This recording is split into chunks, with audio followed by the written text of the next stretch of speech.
Okay, so अस्सलाम वालेकुम everyone. आज की क्लास में हम लोग I actually wanted to start it. I actually want to start statistics वगैरह, लेकिन there's one other important concept that I thought that we should cover regarding probability. So we will be doing that in today's class, because it will be helpful for you and that will help you grasp the importance of probability and expected means वगैरह कि हम लोग उसको हम कैसे वहां तक पहुंचते हैं, हम कैसे हैं. So uh, we will start with a class with central limit theorem. Central limit theorem is it's actually very holds a it's central to the idea of statistics. आप जितनी भी hypothesis testing करोगे, that lies around the it bases the inference on the central limit theorem. Afterwards, we will be covering the moments. Moments में हम लोग moments देखेंगे हम लोग, फिर हम लोग देखेंगे मोमेंट्स के बाद मोमेंट जनरेटिंग फंक्शन की तरफ हम आगे मूव ऑन करेंगे. And then afterward we will be dealing with the sample mean and variance from the normal distribution. We will try to derive this again, जो हमें लास्ट क्लास में हमने छोड़ा था. So can anyone take a guess what central limit theorem is? I just want to know what do you think of central limit theorem? I know this is a very new term for all of you, but do you have any idea what this is? I just want to wake you all up, and I'm trying to fresh myself as well. Any idea what this is?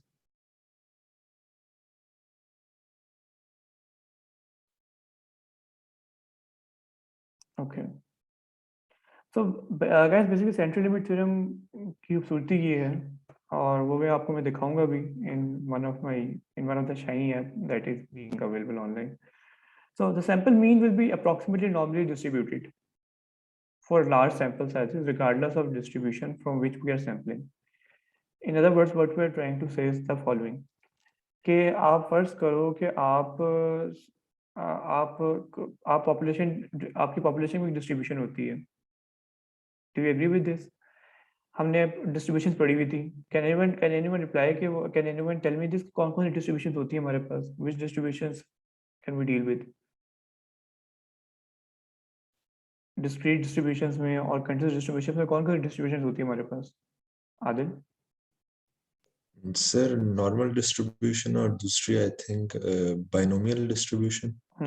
तो basically इसमें भी काफ़ी distributions हैं. आपके पास normal distribution है, exponential distribution है, binomial distribution है, poison है, हाइपर ज्योमेट्रिक डिस्ट्रीब्यूशंस हैं, नेगेटिव बाइनोमियल डिस्ट्रीब्यूशन है. मैं बोलता जाऊंगा और क्लास खत्म हो जाएगी, लेकिन इसमें काफ़ी डिस्ट्रीब्यूशन है. So what this statement is trying to say this कि आपकी पॉपुलेशन कोई भी डिस्ट्रीब्यूशन हो, लेकिन अगर आप उसमें एक सैंपल लेंगे, कंप्लीट रैंडम सैंपल, उसका जो सैंपल मीन होगा, जो उसके सैंपल मीन की डिस्ट्रीब्यूशन होगी, that will be normally distributed.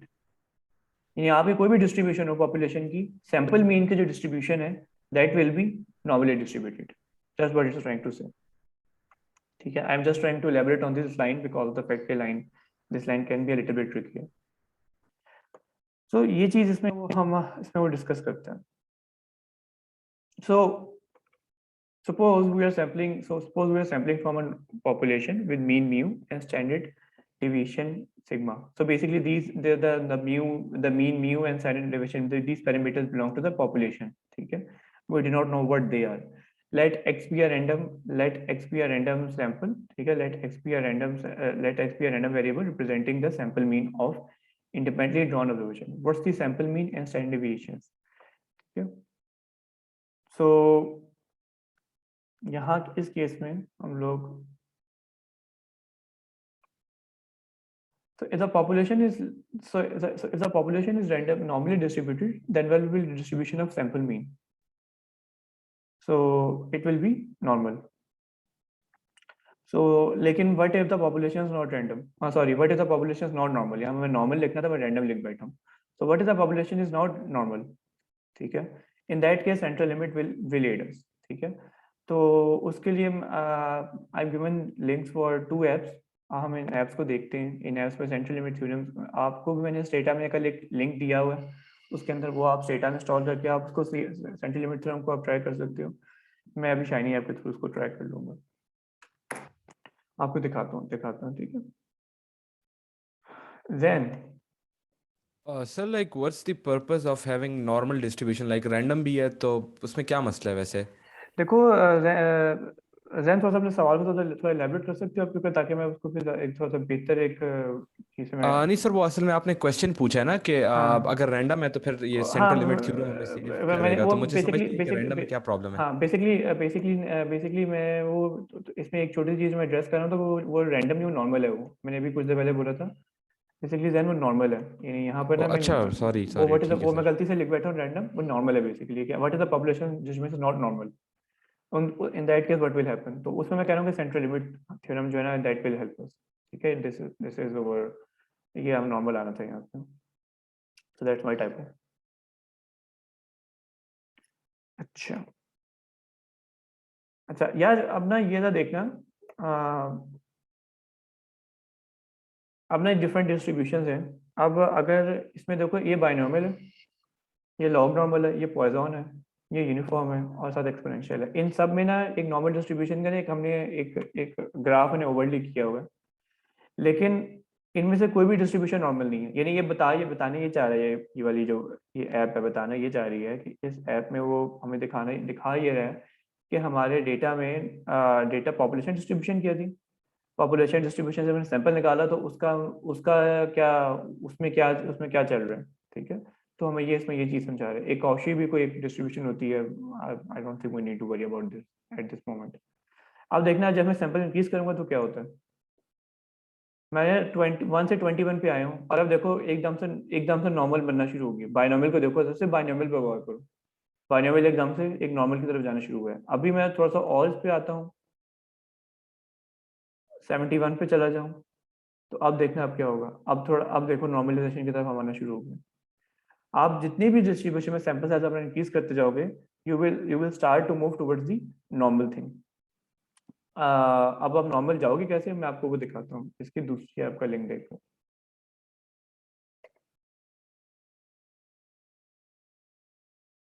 Calorie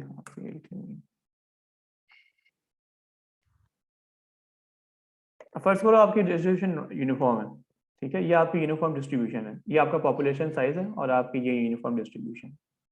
ठीक है, यूनिफॉर्म डिस्ट्रीब्यूशन ऐसी ही होती है, यानी उसमें सबका साइज तकरीबन लगभग सेम होता है, जैसे हमने क्लास में भी देखा था हमने। तो आपकी ना पॉपुलेशन यूनिफॉर्म डिस्ट्रीब्यूशन पे लाई करती है। लेकिन अगर आप इसका आप सैंपल मीन निकालोगे, ठीक है, अगर आप इसका सैंपल बनाओगे, सैम्पलिंग डिस्ट्रीब्यूशन क्या बनेगी। अभी हम यहाँ पे आते हैं, उसको हम चेक करते हैं। ये आपकी पॉपुलेशन मीन थी, ये आपका सैम्पलिंग डिस्ट्रीब्यूशन मीन आ गया। ठीक है, आप देखो पहले वो वहाँ पे क्या था, अभी भी नॉर्मल नहीं हुआ, इसको थोड़ा सा नॉर्मल करते हैं, अपना सैंपल साइज बढ़ाकर 70 पे ले जाते हैं। ठीक है, ये आपका सैम्पल डिस्ट्रीब्यूशन हम उसको बढ़ाते जाएंगे। आपका जो आप जितना मीन, आपका जो डेटा मीन ही था वो मीन की तरफ आना शुरू हो जाएगा। ये ज़्यादा से ज़्यादा नॉर्मल डिस्ट्रीब्यूशन शुरू हो जाएगा इसके ऊपर। और इसकी जो वैल्यूज़ हैं वो मैं आपको बताता हूँ कि नॉर्मल डिस्ट्रीब्यूशन की इसकी वैल्यूज़ कैसे होंगी। आप सबसे पहले इसमें एक चीज़ गौर करना, इसमें ना सबसे ज़्यादा चीज़ है ना वो ये है कि इसका जो स्टैंडर्ड एरर है, वेरिएंस है, वो कम हो जाएगी। यानी दूसरे लफ्ज़ों में, अगर मैं इधर आऊँ तो मैं इधर वो चीज़ें लिखना चाहता हूँ, एनोटेशन। अगर आपकी पॉपुलेशन जो है, if your population is normally distributed with mean mu, ठीक है, with mean mu and standard deviation, with mean mu variance, and this is the variance. ठीक है, तो आपका जो सैंपल मीन होगा ना, सैंपल मीन का जो डिस्ट्रीब्यूशन है, that will be normally distributed as well with mean mu, and उसकी वेरिएंस जो होगी वो होगी सिग्मा स्क्वायर ओवर एन। ठीक है, that will be sigma square over N. अभी अगर आपने ये चीज और करनी है तो दोबारा उसी शाइनी ऐप में देखो, शाइनी ऐप में क्या हो रहा है। अगर मैं इसका सैंपल साइज थोड़ा कम रखूं, अगर मैं इसका सैंपल साइज कम रखूं, तो अब देखिए आप तो क्या होता है यहाँ पे। ये देखो यहाँ पे स्टैंडर्ड अभी मैंने क्या रखा है, अभी मैंने रखा है 17, तो मेरा स्टैंडर्ड एरर जो आ रहा है वो क्या आ रहा है, वो आ रहा है 0.71। ये वही है सिग्मा, ये sigma over under root N है। ये वेरिएंस थी, स्टैंडर्ड डिवीजन क्या होती है, sigma over under root N, तो स्टैंडर्ड एरर है यहाँ पे आ गया। तो अभी 17 है, अभी 0.71 है। अगर मैं इसको इंक्रीज कर दूं सैंपल को लेट से 50 तक, तो ये नंबर गिर जाएगा, 0.38 हो जाएगा। ठीक है, तो इस तरह से आपका जो स्टैंडर्ड एरर होता है दैट विल फॉल। इस तरह से आपका स्टैंडर्ड एरर जो है वापस गिर जाता है। Is that clear guys? Rafe, Adil, ये वाला पॉइंट एक बार रिपीट कर देता है। ये स्टैंडर्ड एरर वाला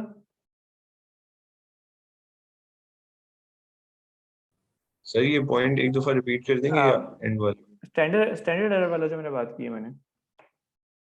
जी सर। ओके, आदिल।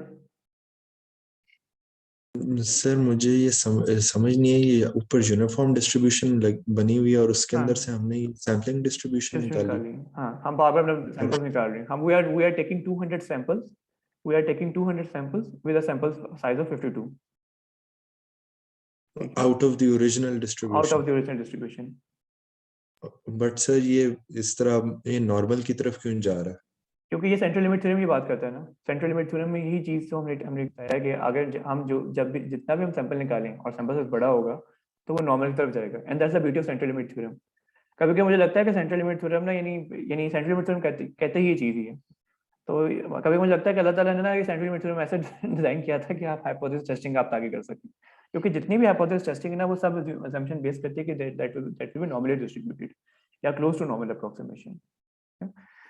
राफी ने एक बात बोली, राफी ने राफी बात लाइक मैं इसको दोबारा रिपीट कर दूं इस चीज को। तो बेसिकली मैं कहना ये चाह रहा हूँ गाइस कि ना इस आपका जो आपकी पॉपुलेशन डिस्ट्रीब्यूशन जो है, फर्ज करो उसका जो स्टैंडर्ड एरर है, उसकी स्टैंडर्ड डिवीजन है, मैं दोबारा अपने खोल रहा हूँ। आपकी पॉपुलेशन है, आपकी पॉपुलेशन का मीन जो है ना वो म्यू है। ठीक है, और ये आपका पॉपुलेशन मीन है, पॉपुलेशन मीन। और इसकी जो डिस्पर्शन है, पॉपुलेशन स्टैंडर्ड डिस्पर्शन जो है, पॉपुलेशन एस टी जो है दैट इज सिग्मा। ये आपकी दो चीजें। मैं कहना ये चाह रहा हूँ कि जब आप सैम्पलिंग मीन लोगे तो सैम्पलिंग मीन जो आपका इन दोनों से निकलेगा, no matter what the distribution is. Population की जो भी डिस्ट्रीब्यूशन हो, इट डजेंट मैटर। जो भी आप इसे करोगे, आपका जो सैंपल मीन निकलेगा उसकी डिस्ट्रीब्यूशन जो निकलेगी, वो डिस्ट्रीब्यूशन निकलेगी एन, वो नॉर्मली डिस्ट्रीब्यूटेड होगा विद मीन म्यू। जो पॉपुलेशन का मीन है वही आपकी सैम्पलिंग मीन होगा, mean mu comma sigma square over N. ये नहीं, दूसरे लफ्जों में आपका सैंपल जितना बड़ा होता जाएगा, तभी हम अक्सर कहते हैं लार्ज सैंपल, हमें बड़ा डेटा दो, हमें बड़ा डेटा दो।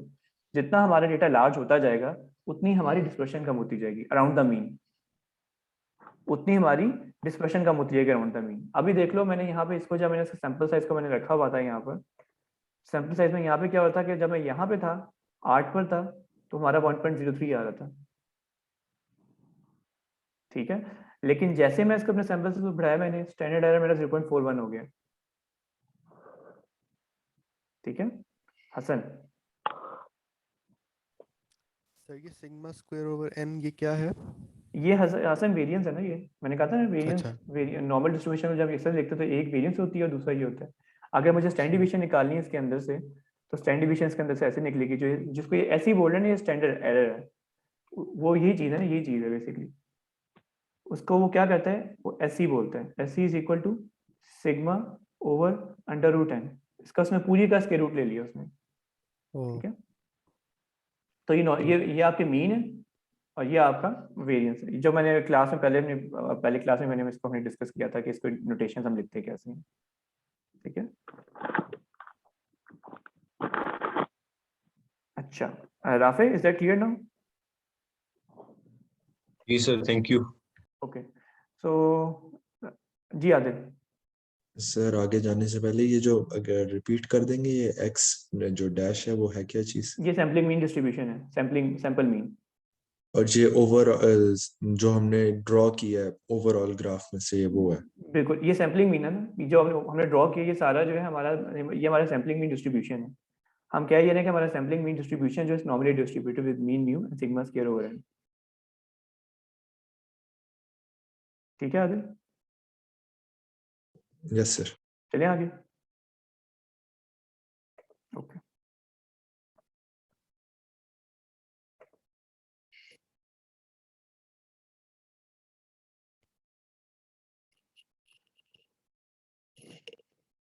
अच्छा जी। सो द डिस्ट्रीब्यूशन ऑफ, जैसा कि अभी आप लोगों ने देखा है, so the distribution of sample mean tends towards the normal distribution as the sample size increases.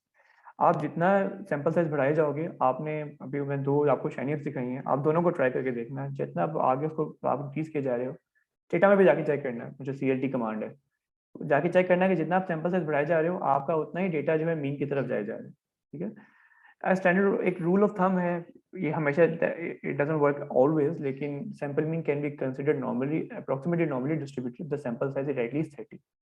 ठीक है, इज एटलीस्ट 30, यानी एटलीस्ट आपका सैंपल साइज अगर 30 से प्लस है ना, तो हम कहेंगे यार हमारा data it's a large data.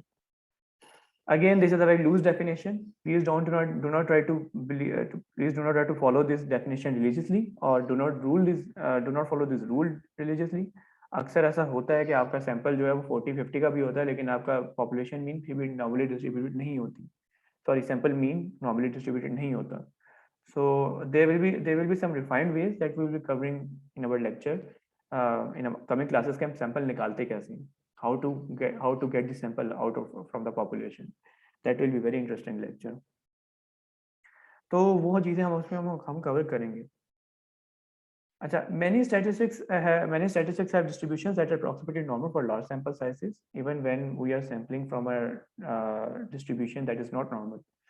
So we can often use a well-developed statistical inference procedures.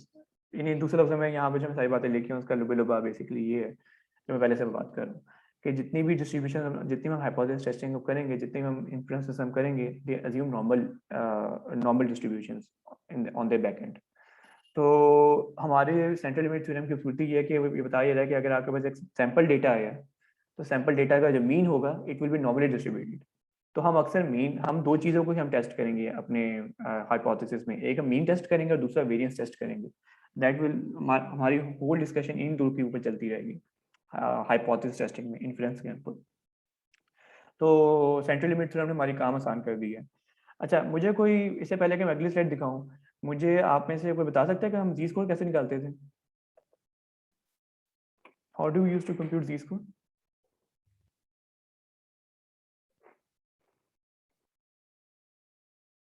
Adil? Sir x minus mu over standard deviation.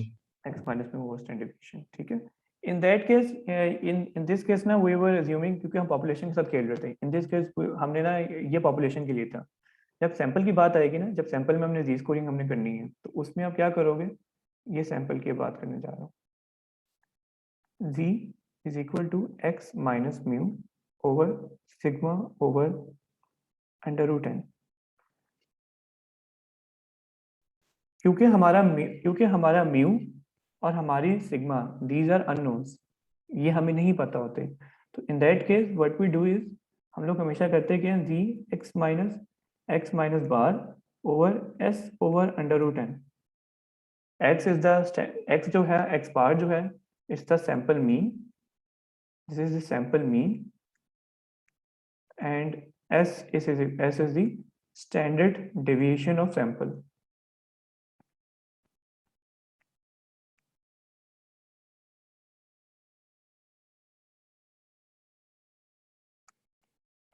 ठीक है, स्टैंडर्ड डेविएशन ऑफ सैंपल। तो ये दो चीजें आप लोग अपने ध्यान में इसको याद रखना। और इसी फॉर्मूले को मैंने आगे भी लिखा हुआ है कि ये जो आप लोग चीज देख रहे हो, ये वाली चीज या ये वाली चीज या ये वाली चीज, ठीक है, इन दो के बारे में जो आगे एक बात अभी आने वाली है वो ये है।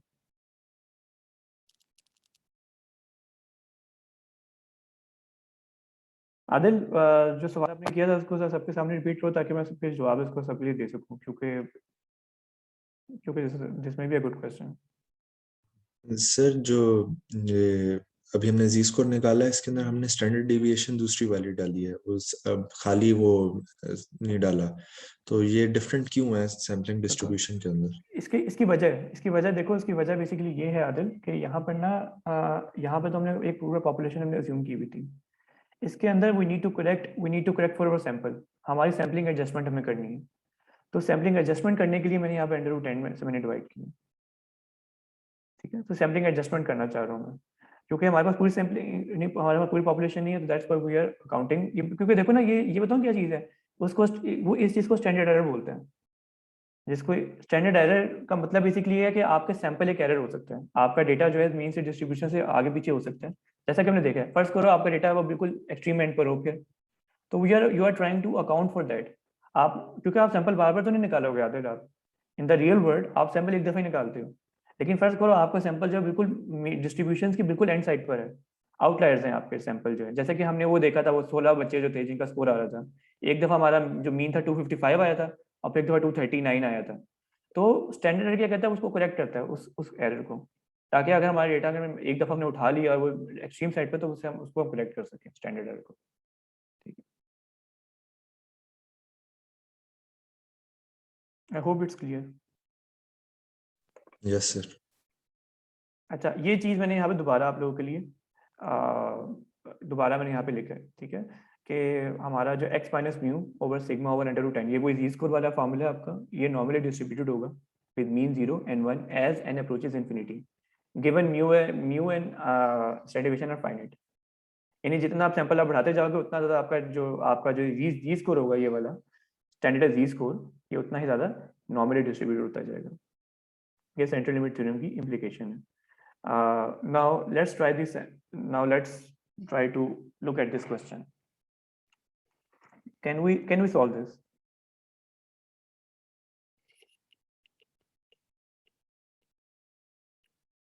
Hassan. Sir, because sample space is not given. Exactly. So basically we are missing one thing, which is we are choosing only one employee.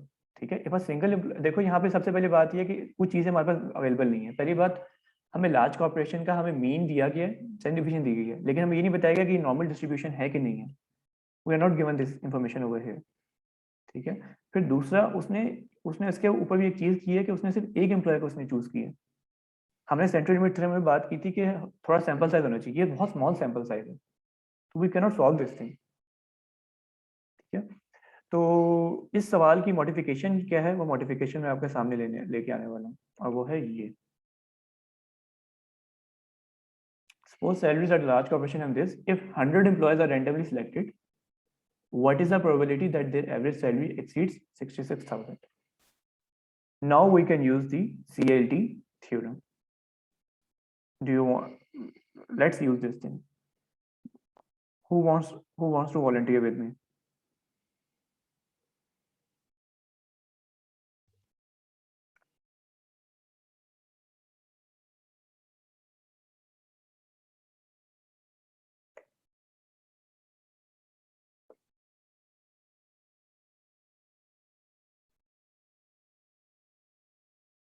कैसे निकालेंगे इसको? If 100 employees, what is the probability that the average salary exceeds 66,000? हमने क्या बात की है central limit theorem के बारे में, कि अगर आपका लार्ज सैंपल निकले, गिवन वी नो कि this is greater than 30, it's a large sample, which means कि आपने कोई भी सैंपल निकाला है तो वो नॉर्मली डिस्ट्रीब्यूटेड होगा। In other words, we are going to consider the normal distribution curves. वो नॉर्मल डिस्ट्रीब्यूशन टेबल को हम देखेंगे हम लोग उसके ऊपर। तो यहाँ पे क्या होगा, यहाँ पर होगा 100, यहाँ पे आपका होगा 66,000 है, 66,000 माइनस हमारे पास पॉपुलेशन मीन गिवन है, विच इज 62,000 डिवाइडेड बाय हमारे पास स्टैंडर्ड डिवीजन भी गिवन है 32,000, ठीक है, डिवाइडेड बाय √100। इस नंबर से आपके पास क्या निकलेगा, इस नंबर से आपके पास निकलेगा जी स्कोर।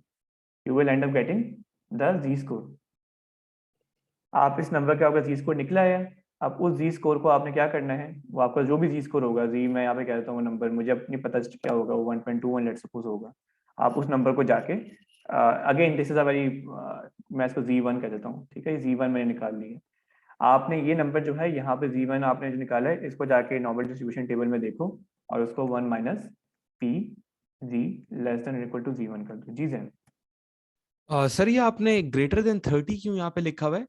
ग्रेटर देन 30 कहाँ लिखा हुआ है मैंने सर ये 100 के ऊपर आपने। हाँ, ये मैंने यहाँ पे लिखा हुआ, मैं बता रहा हूँ कि वो जो सेंट्रल लिमिट थ्योरम की जो assumption नहीं थी सेंट्रल लिमिट थ्योरम की, जिसमें मैंने कहा था कि रूल ऑफ थंब कहता ही है कि आपका लास्ट डेटा सेट वो होता है जो ग्रेटर देन 30 हो। अच्छा अच्छा, ठीक ठीक, तो सही मैं है कहना सर। चाह रहा हूँ कि यहाँ पे ओके 100 तो 100 means this is the large sample, तो we can apply central limit theorem over here, ठीक है। अच्छा, सो हमने ये चीज इस तरह से हमने कर ली। ये चीज जरा मैं दोबारा दिखा लूँ। Standard formula for single value जो था वो था Z X minus mu over sigma, अगर सैंपल साइज 1 हो। दूसरे केस में अगर स्टैंडर्ड फार्मूला है, अगर आपका सैंपल साइज 1 नहीं है और से बड़ा सैंपल है, तो उसके लिए आप अंडर रूट ओवर n आपको करना पड़ेगा। In any case under root n हमेशा हो रहा होता है। हमने पहले उस फार्मूला को थोड़ा सा सिंपल रखा था, अब उसको हमने उसको थोड़ा सा हमने उस फार्मूला को जनरलाइज कर लिया हमने, ठीक है। अच्छा, any question sir? Daniel sir मैंने पूछना था, ये जो ऊपर वाला फॉर्मूला है v equal to x minus mu over n, sir ji इसमें जब उसने इनिशियली वो एक पिछली स्लाइड में आपने दिखाया था, आई थिंक उसने जब एक ही पर्सन का हमारे से पूछा हुआ था, हाँ सिंगल बिल्कुल एम्प्लॉय, बिल्कुल। तो इसमें लाइक ये वाला अप्लाई कर सकते हैं या इसमें नहीं अप्लाई कर सकते? इसमें अप्लाई नहीं कर सकते ना, क्योंकि देखो उसका मसला बेसिकली क्या है कि पहली बात तो जो कि सिंगल एम्प्लॉय है, सिंगल एम्प्लॉय के सेंट्रल लिमिट हम अप्लाई नहीं कर सकते थे, क्योंकि हमें हमारे पास नॉर्मल डिस्ट्रीब्यूशन अवेलेबल नहीं है। हमें कहीं भी नहीं पता, या तो हमें यहाँ लिख दिया होता ना कि सैलरीज की जो है वो नॉर्मल डिस्ट्रीब्यूशन है। अगर मुझे यहाँ लिख देते कि नॉर्मल डिस्ट्रीब्यूशन है यहाँ पर, अगर मुझे बोल देते कि आपका जो सैलरीज है लार्ज कॉर्पोरेशन की, उनका वो normally distributed with mean this and standard division this, फिर तो मैं इसको अप्लाई कर सकता था यहाँ पर, फिर मैंने एक बंदा उठा के मैं उसको चेक कर सकता था। लेकिन in this case we can not do this thing, because हमें नॉर्मल हमें पता नहीं पॉपुलेशन की डिस्ट्रीब्यूशन क्या है। We do not know what population distribution is, so in that case we cannot apply this formula over there, क्योंकि तो मतलब बेसिकली आप जी स्कोर निकाल लेते। देखो आप जी स्कोर निकाल लेते, मैं दोबारा करेक्ट हूँ, आप जी स्कोर निकाल सकते थे आप, लेकिन वो जी स्कोर आप नॉर्मल डिस्ट्रीब्यूशन में चेक नहीं कर सकते। This is what the main setup point is.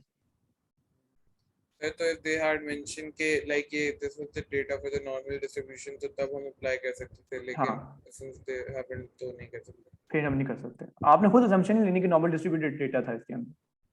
ये क्विज वाला सवाल है, क्विज वाले सवाल में आपको ये ऐसे सवाल दे दूं जिसमें आपका सैंपल साइज छोटा हो, या क्विज मैं अभी सब शेयर कर रहा हूँ आपसे।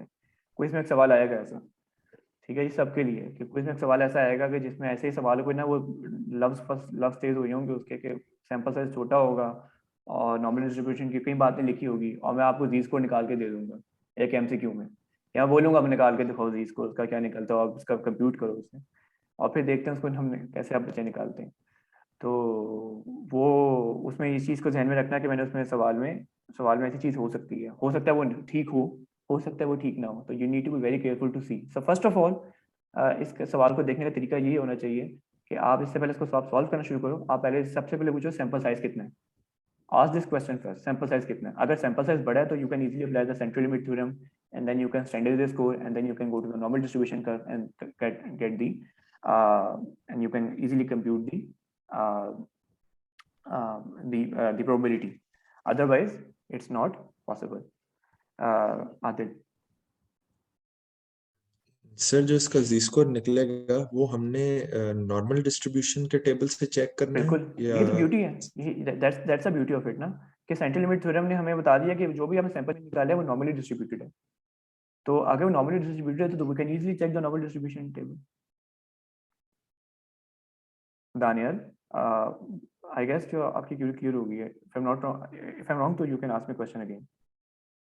से वो पहले से ही था। ठीक है गाइस, आगे चलें। आज हम फिलोसफी की बात करते हैं, हम फिलोसफिकल बात करते हैं, मैथमेटिक्स में फिलोसफी। अच्छा जी, मोमेंट्स, हर इंसान की जिंदगी में मोमेंट्स आते हैं, इसी तरह स्टैटिस्टिक्स में मोमेंट्स आते हैं, ठीक है, द मोमेंट्स। तो before I go into the moments thing, Let me ask you a very simple question. Can you tell me what average is? Average क्या होती है? What is average?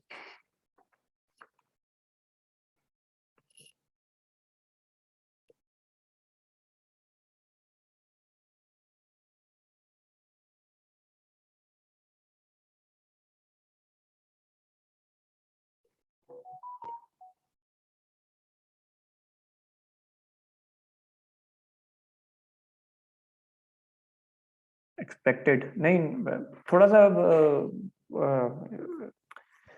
सोचो कि क्या होती है एवरेज। एवरेज हम एक्सपेक्टेशन तो है, ठीक है, meaning I am not asking the word कि उसका सिनोनिम क्या है। इंट्यूशन में एवरेज क्या होती है? What is average? Rafi? Sir एक ऐसे कह लें कि एक मॉडल किस्म की रीडिंग को कहते हैं एवरेज। अगर किसी क्लास की भी बात हो रही है कि अगर एक रैंडमली बंदा चूज किया जाएगा तो वो कैसा होगा, एवरेज वो होता है basically, एक मॉडल किस्म की एक रीडिंग। मॉडल के तौर पे हो सकता है, ठीक है। आधे लेवल अब मैथमेटिकल फार्मूला में हो, and I think this is a very difficult, it is a very simple question. यानी अगर आप सिंपल इस तरह सोचो, अगर आप, अब मुझे ना अक्सर हमें ये चीज़ हमें ना बताई जाती है रिसर्च के अंदर भी, and we always apply this thing अपने रिसर्च में भी, कि हमें अक्सर कहते हैं कि यार हमें अपने मॉडल एक्सप्लेन करना तो ऐसे एक्सप्लेन करो कि ना यू कैन इजी, यानी एक छोटे 2 साल जो है ना 4 साल के बच्चे को भी समझ आ जाए, 4-5 साल के बच्चे को भी आप क्या बात कर रहे हो, ठीक है। या 6-7 साल 10 साल का बच्चे से कहा, अगर नीचे बच्चे को तुम्हारी रिसर्च समझ आए तो it means you are very good researcher. तो अगर किसी 10 साल के बच्चे को जो अभी मैथमेटिक्स में बिल्कुल शुरू हुआ हुआ है उसको एवरेज बनाओ, एवरेज क्या होती है, तो हम उसे क्या बोलेंगे? Sum divided by N.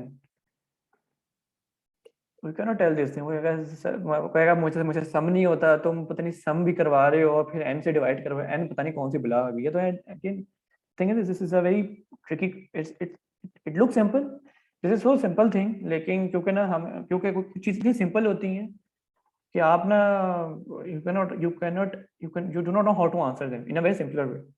So basically average tells us the distance of points from zero. This is what it is. To illustrate my point further, consider you are given the following points. Okay?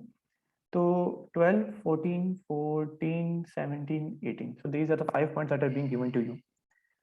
So if we plot these points on a real line, we will get the average of 15. अगर आप इनको lines को वैसे plot करो, उनकी average लो, तो आप उनको एवरेज में आप 15 ले लो। टेक्निकली आप पीछे ये कर रहे हो, एवरेज में आप x माइनस 0 करते हो और फिर आप n करते हो। ये 0 जो होता है यहाँ पे, क्योंकि 0 है, आपको पता है जो 0 होता है उसकी तो कोई सुनता ही नहीं है। तो स्टैट्स में भी 0 जब आता है, मैथमेटिक्स 0 आता है, तो हम उसको निकाल के हम xi minus xi over n कर देते हैं, ठीक है। in other words, आपका x माइनस 0 हो रहा होता है, यानी you are trying to find the distance from the mean, you are trying to find the distance from 0, कि आप 0 से कितना दूर हो, on average आप 0 से कितना दूर हो। So we are saying कि we are 15 points away from 0. This is what it means, ठीक है। और इसी चीज को हम स्टैट्स में कहते हैं फर्स्ट मोमेंट, ठीक है। ये हमारा पहला मोमेंट है स्टैट्स के साथ, ठीक है। अच्छा, अब यहाँ तक क्लैरिफिकेशन है, यहाँ तक सब क्लियर है, क्योंकि अभी ये चीजें हम ऊपर जा रहे हैं। अभी हमारा पहला मोमेंट आया था, now we are going to go to the other moments, ठीक है। तो यहाँ तक सब क्लियर है। यस देन, सो मीन जो है वो पहला मोमेंट है हमारा, mean is our first moment. कितना अच्छा नाम है ना, मोमेंट्स, हमारे मोमेंट्स आते हैं, स्टैट्स में मोमेंट्स आ रहे हैं, ठीक है। तो ये मोमेंट्स है। अच्छा, do we need to calculate the high moments of our data, why और व्हाई नॉट? ये सवाल आपके लिए, ये मेरे लिए नहीं है, व्हाई और व्हाई नॉट, ये आपके लिए। जब आप स्लाइड में कोई क्वेश्चन मार्क देखोगे तो समझ जाया करोगे मैं आपकी तरफ अब आने वाला हूँ। Do we need to calculate the high moments of our data?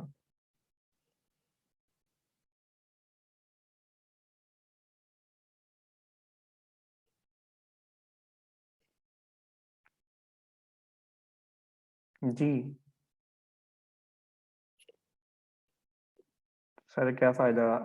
अभी फायदा दिखाई देगा, लेकिन राफे आ जाओ जरा, राफे साहब माइक खोले भाई अपना। जी सर। राफे पहले हम जैन से बात करते हैं। जैन, हायर मोमेंट का मतलब यह है कि हम उसका स्केयर लें, उसका क्यूब लें, उसका उसकी फोर्थ पावर लें। This is what moments are. ठीक है जी राफे, क्या फायदा? क्यों फायदा नहीं है? I'm just trying to tease with him. It's sir not like ऐसी मैं से उसके खतरनाक किस्म की चीज लग रही है। अभी इसको इजी करते हैं ना हम इसे। अभी अभी ना मैं आप लोगों की ना, so basically what this moments, जो मोमेंट्स हम जो हमारे मोमेंट्स हैं, इन moments I am trying to explain this moments. I am trying to explain your basic intuitions of all these formulas. ठीक है, अभी तक आपने मीन देखा, आप मीन हम देखते हुए आ रहे हैं, हम बचपन से मीन देखते आ रहे हैं, लेकिन हमें किसी ने ये बात नहीं बताई होगी। I can guarantee you this कि जो मीन जो होता है वो जीरो से डिस्टेंस ले रहा होता है। I can give you guarantee कि आप लोगों ने नहीं चीज सुनी होगी ये वाली, आप भी पहले दफा सुन रहे होगे and you are testing this thing कि अच्छा यार मोमेंट्स में ऐसी भी चीज होती है। So what I am trying to do is I am trying to do this, I am trying to build up the basic foundation. ठीक है, हमारा आज वो बॉय हसन नहीं आया, हसन दूसरा वाला हसन, एक तो हसन आया हुआ हमारा, तो that would be it would be very interesting lecture for him. उसको प्लीज अगर मैसेज दे देना मेरा, हसन को, दूसरा हसन एजाज को। I am missing him today. अच्छा, तो देखो हमें ना हायर मोमेंट्स कैलकुलेट करने की जरूरत है। ठीक है, कैलकुलेट हायर मोमेंट्स हमें कैलकुलेट करने की जरूरत है, क्योंकि mean would be same for different data sets. जैसे डेटा सेट अभी 15 आया था आपका, आपका 15 मीन अभी आया है, तो 15 मीन किसी और का भी हो सकता है। इट्स नॉट लाइक वो एक का ही है। ठीक है, तो अगर मैं अब अगला करूँ, what will be the average square of distances, यानी अब मैं क्या करूँ, अब मैं उसका स्क्वायर ले लूँ। ठीक है, वो आता है 229.8। लेकिन 229.8 ये बड़ा क्रूड मोमेंट है। ठीक है, ये बड़ा क्रूड सेकंड मोमेंट है। वजह इसकी क्या है? वजह इसकी बेसिकली ये है जनाब, क्योंकि average square of distance is also counting for the first moment. इसमें फर्स्ट मोमेंट भी अकाउंट फॉर किया जा रहा है, यानी एक्स आई ओवर एन अभी आप करके आए हो, फिर एक्स आई स्क्वायर ओवर एन कर रहे हो, इसके अंदर ऑलरेडी आपने, यानी पहले 15 था, पहले आपका जो एवरेज मीन है वो 15 है। ठीक है, अब आप 15 को, अब आप उसी का स्क्वायर करोगे तो आप, यानी आपको इसको अकाउंट फॉर करने की जरूरत है। जी राफे, सर ये ट्रेंड होता है, अगर हमने तीसरा मोमेंट लेना है तो एक्स क्यूब हो जाएगा, इस तरह बिल्कुल करके चलते हैं। बिल्कुल बिल्कुल। हाँ, जैसे हम ऊपर पावर जाते जाएंगे, हमारा ट्रेंड, हम ऊपर की तरफ जाते जाएंगे। ठीक है, अच्छा अब ना इसके, जी दानियल। सर मैंने पूछना था कि इस कॉन्टेक्स्ट में सर जो ये कह रहे हैं कि वेरी क्रूड सेकंड मोमेंट, इसको थोड़ा एक्सप्लेन कर सकते हैं हाँ कि जी, इस कॉन्टेक्स्ट हाँ जी, में क्या मतलब है हाँ इसका? जी।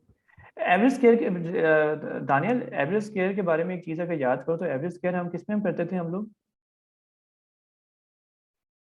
अच्छा, इसको इस तरह से देखो, इसको दानियल, इसको मैं इस तरह से एक्सप्लेन करता हूँ। देखो ये मेरी लाइन है, ये मेरी लाइन है। ठीक है, यहाँ पे 0 है, ये फिर वो 14 है, और 17, 16, 17, 18 जो भी नंबर्स थे हमारे पास। अब इसका मेरा मीन आया था 15, पहला मोमेंट इसका 15 आया था। ठीक है, जब मैं दूसरे मोमेंट की तरफ जाता हूँ तो अच्छा ये मेरा मीन, इसमें ना मेरा यहाँ पे ये आ गया। दानियल, अब सब नोट, इस चीज़ को नोट करना, मेरा पहला मीन जो है वो 15 यहाँ पे अब आ चुका हुआ है। This is my first mean. अब इसके साथ गाइज अब क्या होगा कि जब मैंने दूसरा मीन लिया तो वो क्या निकला? 229। 229 बताऊँ किधर आ रहा है? वो इधर आ रहा है, इस लाइन, नंबर लाइन से बहुत आगे। यानी ये मुझे बताने ये चाह रहे हैं एवरेज स्क्वायर डिस्टेंस में, इसका मतलब क्या होगा कि ये 229 इज 0 यूनिट, यानी ये 229 units away from 0। This is what it is telling me, है ना? यहाँ तक किसी को कोई शक या कोई शक शुबा? यहाँ तक मैं ठीक हूँ मैं गाइस?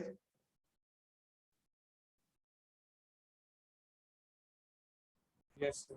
अच्छा, अब 229 यहाँ पर है। अब 229 का मतलब बेसिकली ये है कि यार मुझे तो इस अगर मुझे सेकंड मोमेंट देखना है तो सेकंड मोमेंट का भी होना ही चाहिए कि मैं इसको इस लाइन में कहीं देख सकूं। जैसे मेरा ये मोमेंट यहाँ पे आ रहा है, दूसरा मोमेंट भी यहीं पे कहीं नजर आए, तो मुझे को समझ आया कि मेरे मोमेंट्स की डिस्ट्रीब्यूशन क्या बन गई। ठीक है, मेरे मोमेंट्स की क्या स्टैट्स क्या बन गए। 229 का एक मसला बेसिकली ये है गाइस कि इसके अंदर ऑलरेडी हमने हमने पहला मोमेंट जो है हम ऑलरेडी 0 से कंप्यूट कर चुके हैं। हमारा पहला मोमेंट ऑलरेडी 0 से कंप्यूटेड है। सेकंड मोमेंट को 0 से कंप्यूट करने की जरूरत हमें नहीं है। हमें सेकंड मोमेंट को मीन से कंप्यूट करने की जरूरत है कि मीन से वो कितना दूर है। क्योंकि हमारे पहले मोमेंट में जीरो तो ऑलरेडी आ चुका हुआ है, हमारा फर्स्ट मोमेंट है, फर्स्ट मोमेंट से सेकंड मोमेंट निकल रहे हैं। तो अगर मेरा फर्स्ट मोमेंट निकल आया तो सेकंड मोमेंट में मैं अगर मीन से डिडक्ट कर लूंगा तो मेरे लिए ज़्यादा ज़रूरी वो है, क्योंकि सेकंड मोमेंट से ही मैं जीरो पे दोबारा जा सकता हूँ। ठीक है, यानी मुझे करने की जरूरत है कि मैं इसको मीन से सब्ट्रैक्ट कर दूं। अगर मैं इसको फर्स्ट मोमेंट से सब्ट्रैक्ट कर दूं तो वो फार्मूला मेरे लिए ज़्यादा ईजी है। अगर मैं आपको ये नंबर दिखाऊं यहाँ पर, ये वाला, ये चीज़ x minus mu one over N. ठीक है, मैंने क्या किया, मैंने सेकंड मोमेंट निकालने के लिए उसको फर्स्ट मोमेंट से मैंने डिवाइड कर दिया। ठीक है, सिंपल आदिल, मैंने ये जो मैंने 229 निकाला है, मैंने ये जितने मेरे ये नंबर्स थे, ये वाले नंबर्स 12, 14, 14, 17, 18, इनका मैंने स्क्वायर कर लिया, मैंने इनका स्क्वायर कर लिया, उनका सम ले लिया और उसको डिवाइड कर दिया। इनका सर इनका सम स्क्वायर किया या फिर इंडिविजुअल नंबर को स्क्वायर करके पहले ऐड किया? इंडिविजुअल नंबर को स्क्वायर किया मैंने, पहले इंडिविजुअल नंबर को स्क्वायर किया मैंने, और फिर उसको मैंने n से डिवाइड कर दिया, उसे 229.8 आता है, और n जो है वो 5 है। वो 5 ही है। ठीक है जी दानियल। नहीं सर, वो बस यही पूछना था, तो समझ तो आया, थैंक यू सर। अब यहाँ पे देखो गैस क्या हुआ, यहाँ पर थैंक यू दानियल फॉर वो, मुझे वैलिडेशन हो जाती है कि मेरी क्लास साथ साथ चल रही है मेरे। अच्छा, अब यहाँ पे देखो, यहाँ पे ये जो फॉर्मूला मैंने आपको निकाल के दिया है जिसमें मैं मीन से इसको सब्ट्रैक्ट कर रहा हूँ, ये फॉर्मूला कुछ देखा देखा लग रहा है?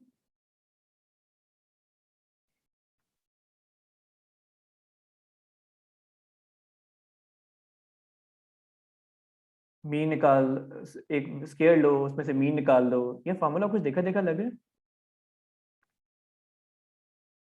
या सारे शॉर्ट टर्म मेमोरी लॉस का शिकार हो गए हैं आज? उस्मान उस्मान उस्मान छा गया, ये वेरिएंस है। ठीक है, आप याद करो, मैं जब से लेक्चर अपना शुरू किया, मैं जब से अपने लेक्चर्स पढ़ा रहा हूँ, मैंने आपको बताया था वेरिएंस में, कहता था वेरिएंस जनाब वो क्या होती है, मैं कहता था जनाब वो एवरेज एक्सपेक्टेड वैल्यू होती है x minus E of x की, मैं कहता हूँ उसका स्क्वायर। मैं हमेशा ये लाइन करके यहाँ पे ना इसको खत्म कर देता था, ये हमारी, और अब आपको समझ आएगी कि मैं इसको एक्सपेक्टेड वैल्यू से डिवाइड की सब्ट्रैक्ट क्यों करता था मैं, क्यों, क्योंकि ताकि मैं उसके डिस्ट्रीब्यूशन फ्रॉम द मीन देख सकूं, क्योंकि ऑलरेडी मेरे फर्स्ट मोमेंट में जीरो का इफेक्ट कैप्चर हो गया, मुझे बार बार जीरो देखने की जरूरत नहीं है कि मैं जीरो से कितना दूर जा रहा हूँ। ठीक है, तो मैंने यहाँ पे इस चीज़ को यहाँ पे इस तरह से एड्रेस किया था मैंने। तो आई होप कि आप लोगों को थोड़ा सा समझ आना शुरू हो रहा हो कि हम वेरिएंस का फार्मूलाज पे हम क्यों सब्ट्रैक्ट फ्रॉम मीन करते हैं, फ्रॉम जीरो क्यों नहीं करते। जी Jain. Sir I am still a bit confuse, like आप दोबारा से एक बार ये U2 वाले फॉर्मूले को एक्सप्लेन कर सकते हैं शॉर्टली? हाँ जैन, ये देखो, जो था ना हमारा, ये हमारी लाइन थी। ठीक है, हमारा 12 यहाँ पर है, फिर 14 आता है, फिर 17 18 आ जाता है, और मीन मेरा आ जाता है 15। ठीक है, अब जब मैं सेकंड मोमेंट निकालता हूँ, सेकंड मोमेंट मेरा जो मेरा सेकंड मोमेंट निकलता है, वो क्रूड मोमेंट, वो निकलता है 229, वो कोई इधर जाकर है। अब इशू बेसिकली ये है कि मेरा फर्स्ट मोमेंट में ऑलरेडी में ऑलरेडी जीरो को काउंट कर चुका हूँ। सेकंड मोमेंट निकालने के लिए मुझे इसको जीरो यूज करने की जरूरत नहीं है, क्योंकि अगर मैं दोबारा जीरो यूज करूंगा तो क्या होगा, डबल काउंटिंग हो रही है। मैं 15 ऑलरेडी वो यूज कर चुका हूँ, मैं ऑलरेडी फर्स्ट मोमेंट में वो निकाल चुका हूँ। फर्स्ट मोमेंट सेकंड मोमेंट जो होती है ना, सेकंड मोमेंट वो फर्स्ट मोमेंट से निकलती है।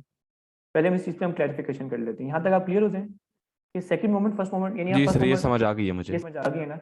अब देखो फर्स्ट मोमेंट ऑलरेडी आप जीरो आप ले चुके हो, तो सेकंड मोमेंट आप जीरो क्यों लेना चाह रहे हो दोबारा? अगर आप दोबारा जीरो से उसको चेक करोगे तो वो नंबर इतना ही बढ़ जाएगा जितना भी यहाँ पे निकल रहा है। अगर मैं इस नंबर को एड्रेस कर लूँ फ्रॉम द मीन, तो नंबर वो 229 से 4.8 हो जाता है, ड्रास्टिक चेंज। यानी अब ये नंबर मुझे बता रहा है कि मैं मीन से कितना दूर हूँ। यानी आप ऐसा सोचो ना कि ये सेकंड मोमेंट ने मुझे बताया कि मैं मीन से कितना दूर हूँ, और मुझे मीन ने बताया कि मैं जीरो से कितना दूर हूँ। इस तरह से स्टोरी चल रही है।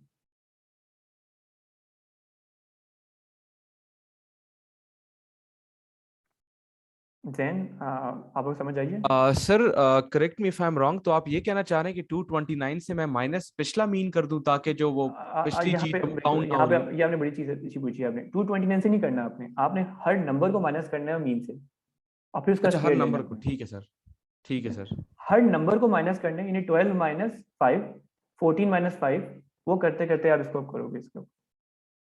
ठीक है, 229 से नहीं करना। 229 तो मैंने बताया ना कि वो क्रूड मोमेंट है, यानी आपने सबका नंबर्स का स्केल लिया और फिर आपने उसको डिवाइड किया 5 से, और वो 229 निकला है आपका। ठीक है, जी ये देखो ना, इस फार्मूले को हम यूज करते हैं, इस फार्मूले को अगर हम यूज करें हम लोग तो वो कैसे बनेगा? पहला नंबर क्या आता है 12 माइनस 15 का स्क्वायर प्लस 14 माइनस 15 का स्क्वायर प्लस 14 माइनस 15 का स्क्वायर प्लस अगला नंबर था 17 माइनस 15 का स्क्वायर प्लस 18 माइनस 15 का स्क्वायर।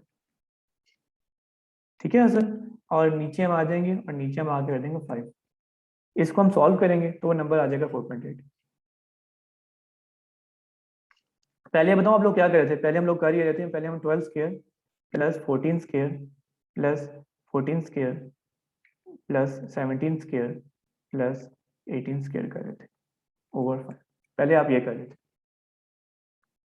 पहले जब crude that was a crude moment and this is a refined second moment, refined second moment. Rafe sir जब अब हम लेट से तीसरा मोमेंट निकालते हैं जो μ3 है, मैं उस तो पे उसमें आऊंगा, हम मैं उस पे अभी भी आऊंगा, मुझे बस थोड़ा टाइम दो, मैं अभी उसी पे अब अगली चीज करने जा रहा हूँ। ठीक है, Adil and then Daniyal. Sir आप crude moment as a terminology बार बार इस्तेमाल कर रहे हैं, मतलब इसका कोई यूज है इसका यूज स्टैटिस्टिक्स तो में? नहीं है, इसका use crude moment crude moment को मैं बता रहा हूँ कि क्रूड मोमेंट होता है, लेकिन इसको हम करेक्ट करते हैं। ठीक है, हम इसको करेक्ट करेंगे, जितने भी क्रूड मोमेंट्स होंगे हम उनको करेक्ट करते हैं फ्रॉम द प्रीवियस मोमेंट। ठीक है, हम उसमें हमें करेक्शन करने की हमें जरूरत है, तो हम उसके हम करेक्ट करते हैं उसके ऊपर। दानियाल सर ये जो क्रूड मोमेंट वाला फॉर्मूला था, इसमें लाइक पहले वो क्रूड मोमेंट जब हम निकाले सारों का स्क्वायर करके और वो 229.8 आ रहा था, उसके बाद फिर हम ये 229.8, 220 हाँ फिर हम उसमें से लाइक 15 स्क्वायर को माइनस कर रहे हैं, तो तब भी आंसर लाइक सेम आ रहा है, लेकिन ये वाला जो प्रोसेस है, ये जो फॉर्मूला वाला है, ये ज़्यादा अप्रोप्रिएट मेथड है। हाँ, यानी ये फॉर्मूला सेम, सॉरी आपका आंसर सेम आ रहा है, मैं समझा नहीं दानियल, यहाँ पे आपने क्या बोला आपने? सर लाइक ये जो अभी आपने फॉर्मूला अप्लाई किया 12 माइनस 15 स्क्वायर वाला, ये सारा जी, इससे भी आंसर आपके पास 4.8 ही आ रहा है। इससे आप 4.8 आना चाहिए ना, इससे 4.8 आना चाहिए, क्योंकि ये नंबर जो था इसने इसने हमें 229 दे दिया था इसने हमें। ठीक है, और मैंने ये बात बोली कि इस नंबर में मसला बेसिकली ये है कि ये सेकंड मोमेंट फर्स्ट मोमेंट से निकल रहा है, तो इसके अंदर ऑलरेडी जीरो पहले से अकोमोडेट हुआ है फर्स्ट मोमेंट के अंदर। तो मैंने क्या किया, कि मैं सेकंड मोमेंट में मैंने उसका डिस्टेंस मीन से निकाल ली, तो ये 229 था, इसको मैं करूंगा तो 4.8 आ जाएगा। अच्छा सर, तो लाइक ये जो 229.8 है, ये क्रूड मोमेंट वाला, इसमें से हम लाइक खुद से 225 नहीं माइनस कर सकते? नहीं नहीं नहीं, हम वो नहीं कर सकते। आप सही पकड़े हो आप, हम वो नहीं कर सकते क्योंकि वो फॉर्मूला हमारा ऐसे नहीं है, उसमें हमारी गलती हम कर सकते हैं हम लोग। ठीक है, थैंक यू सर। अच्छा ये 4.8 आ गया था। ठीक है, now you know why we subtract from mean to get the variance. ठीक है, आई गेस क्लास लेक्चर कैसा जा रहा है, कुछ समझ आनी शुरू हुई है कि वो फॉर्मूलाज हम हमारे आ कैसे रहे थे। आज हम सोल सर्चिंग कर रहे हैं basically, so basically with moments we are doing our soul searching कि हमें स्टैटिस्टिक्स हमें कितनी समझ आई है। ठीक है, before we move further to the high moments, consider the following two sets. ठीक है, what can you say about the distribution of the two data sets? क्या क्या होगा दोनों डिस्ट्रीब्यूशन के बारे में, दोनों डेटा सेट्स के बारे में? When I say distribution, what do we talk about? Hasan, में से एक तो यूनिफॉर्म डिस्ट्रीब्यूशन है, दूसरी का पता नहीं। जी जी, एक यूनिफॉर्म डिस्ट्रीब्यूशन एक है यूनिफॉर्म डिस्ट्रीब्यूशन है, this is a very good word. और दूसरी आई डोंट नो। नहीं, इसमें सिंपल चीजें हैं। एक तो अभी आपने ये नंबर्स निकाले हैं, इसका मीन जो था, जब हम डिस्ट्रीब्यूशन की बात करें हमेशा दो चीजों की बात करनी है गाइस। हसन ने उनको एक नाम दिया था जो कि एक अच्छी बात है। अगर मैं यहाँ बात करूँ तो जब भी मैं डिस्ट्रीब्यूशन होता है आपने मुझे हमेशा दो चीजें बतानी है, हमेशा दो चीजें बतानी है। एक आपने बताना है मुझे कि उसका मीन क्या है और उसकी एसडी क्या है, ये हमेशा आपने बताना है। इसका मीन आपने निकाला, इसका मीन आपका निकला, इसका इसका मैं वेरिएंस लिखूंगा, इसका वेरिएंस 15 था, सॉरी मीन इसका 15 था और इसकी वेरिएंस जो थी वो थी 4.8। सेकंड वाला जो है इसकी मीन, इसका मीन क्या है गाइस? इसका मीन है 15 और इसकी वेरिएंस क्या है गाइस? 0 0। ठीक है। तो मोमेंट्स, क्योंकि मैंने जैसे मैंने बात बोली थी कि जब मैंने बोला था कि हमें फर्स्ट मोमेंट से सेकंड मोमेंट तक जाने की जरूरत क्या है, राफी ने कहा था क्या फायदा सर, पहले तो मुश्किल कंसेप्ट हो गया, उसकी वजह थी बेसिकली पीछे। दोनों का मीन 15-15 आ रहा है। अगर आप पहला मोमेंट निकाल लोगे और आप कहोगे कि सर मेरा मोमेंट 15 आता है, तो इट कैन बी पॉसिबल कि वो मीन किसी और के साथ भी किसी और डिस्ट्रीब्यूशन का भी हो सकता है। लेकिन अगर आप वेरिएंस अगर आप निकाल लोगे तो आपके पास एक बेहतर मोमेंट, आपके पास एक बेहतर तरीका होगा कि आप अपनी डिस्ट्रीब्यूशन का कुछ गैसिंग कर सकते हो। मीन के साथ अपनी डिस्ट्रीब्यूशन को गैस नहीं कर सकते। You need some kind of dispersion कि आपका कि जो आपकी जो वैल्यूज हैं वो मीन से कितना आगे पीछे हैं। ठीक है, अच्छा जी, अब चलते हैं हाई मोमेंट्स की तरफ। अब यहाँ पे गौर करो, ये आपका क्रूड मोमेंट्स है। क्रूड मोमेंट पहला तो ठीक है, उसमें तो कोई मसला नहीं, लेकिन सेकंड क्रूड मोमेंट के बारे में जैसे हमने अभी काफी डिस्कशन की है कि we need to subtract it from the mean.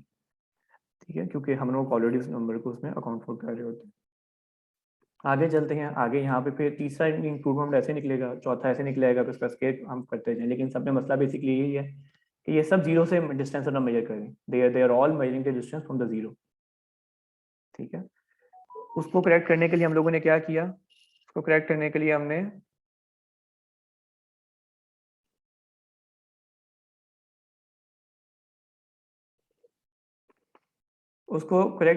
हमने क्या किया, उसको करेक्ट करने के लिए हम लोगों ने यहाँ पे मीन्स उसका हमने डिफरेंस लिया और साथ हमने यहाँ पर हमने इस तरह से हमने उसमें सेंटर मोमेंट हमने कर लिया। अब उसमें अगर आप लोग देखो तो सेंटर मोमेंट यहाँ तक तो ही ठीक है, लेकिन अब इसमें क्या मसला है, what is the problem with this one, हमें इसमें वेरिएंस को भी अकाउंट फॉर करना है। ठीक है, हमें इसमें वेरिएंस को भी अकाउंट फॉर करना है। वो हम कैसे करेंगे, सिग्मा क्यूब लेके। ठीक है, अगर आप मतलब कुछ चीज़ें अगर आप गौर करो, मैं ज़्यादा फॉर्मूलों की दोबारा, ये आपका मीन है, या फिर just give me 1 second, mean है, ये आपकी वेरिएंस है, ये आपका कर्टोसिस है, सॉरी ये आपकी स्क्यूनेस है, और आखिरी वाला आपका कर्टोसिस है। ये वही सारी चीज़ें हैं जो आप लोगों ने लैब में देखी थी जब मैंने कहा था कि स्क्यूनेस कर्टोसिस क्या होते हैं। तो आप mean, variance, skewness, kurtosis, they are all moments. ठीक है जी राफे। सर ये समझ नहीं आया कि लाइक ये जो आप नीचे जाके उसका वेरिएंस एसडी का क्यूब क्यों ले रहे हैं, क्योंकि वो हम ऐसे नहीं कर सकते x माइनस म्यू टू नहीं नहीं म्यू नहीं, थ्री। देखो वो फर्क है ना, दो दो दो डिफरेंट चीज़ें हैं।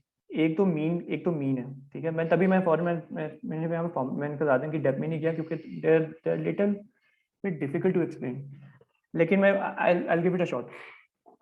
एक्स माइनस म्यू आपने यहाँ पे किया और आपने यहाँ पे एंड कर लिया आपने, और यहाँ पे एक्स माइनस म्यू आपने सिग्मा 3 आपने इसमें जो आपने किया आपने इसमें यहाँ पे देखो, आप इसमें ये इसलिए नहीं कर सकते क्योंकि देखो मीन से आप सब्ट्रैक्ट करते हो और डिस्पर्शन से आप डिवाइड करते हो। जैसे जी स्कोर था, जी स्कोर में क्या था राफे, जी स्कोर में आपने x minus mu divided by sigma किया था। आपने ये नहीं किया था कि एक्स माइनस म्यू को आपने यहाँ पे साथ माइनस कर दिया म्यू को, क्योंकि they both are different thing ना, एक मीन बता रहे हैं, एक डिस्पर्शन बता रहे हैं। मीन को हमेशा आप सब्ट्रैक्ट करोगे, डिस्पर्शन को हमेशा आप डिवाइड करोगे आप। Rafi, does that make sense?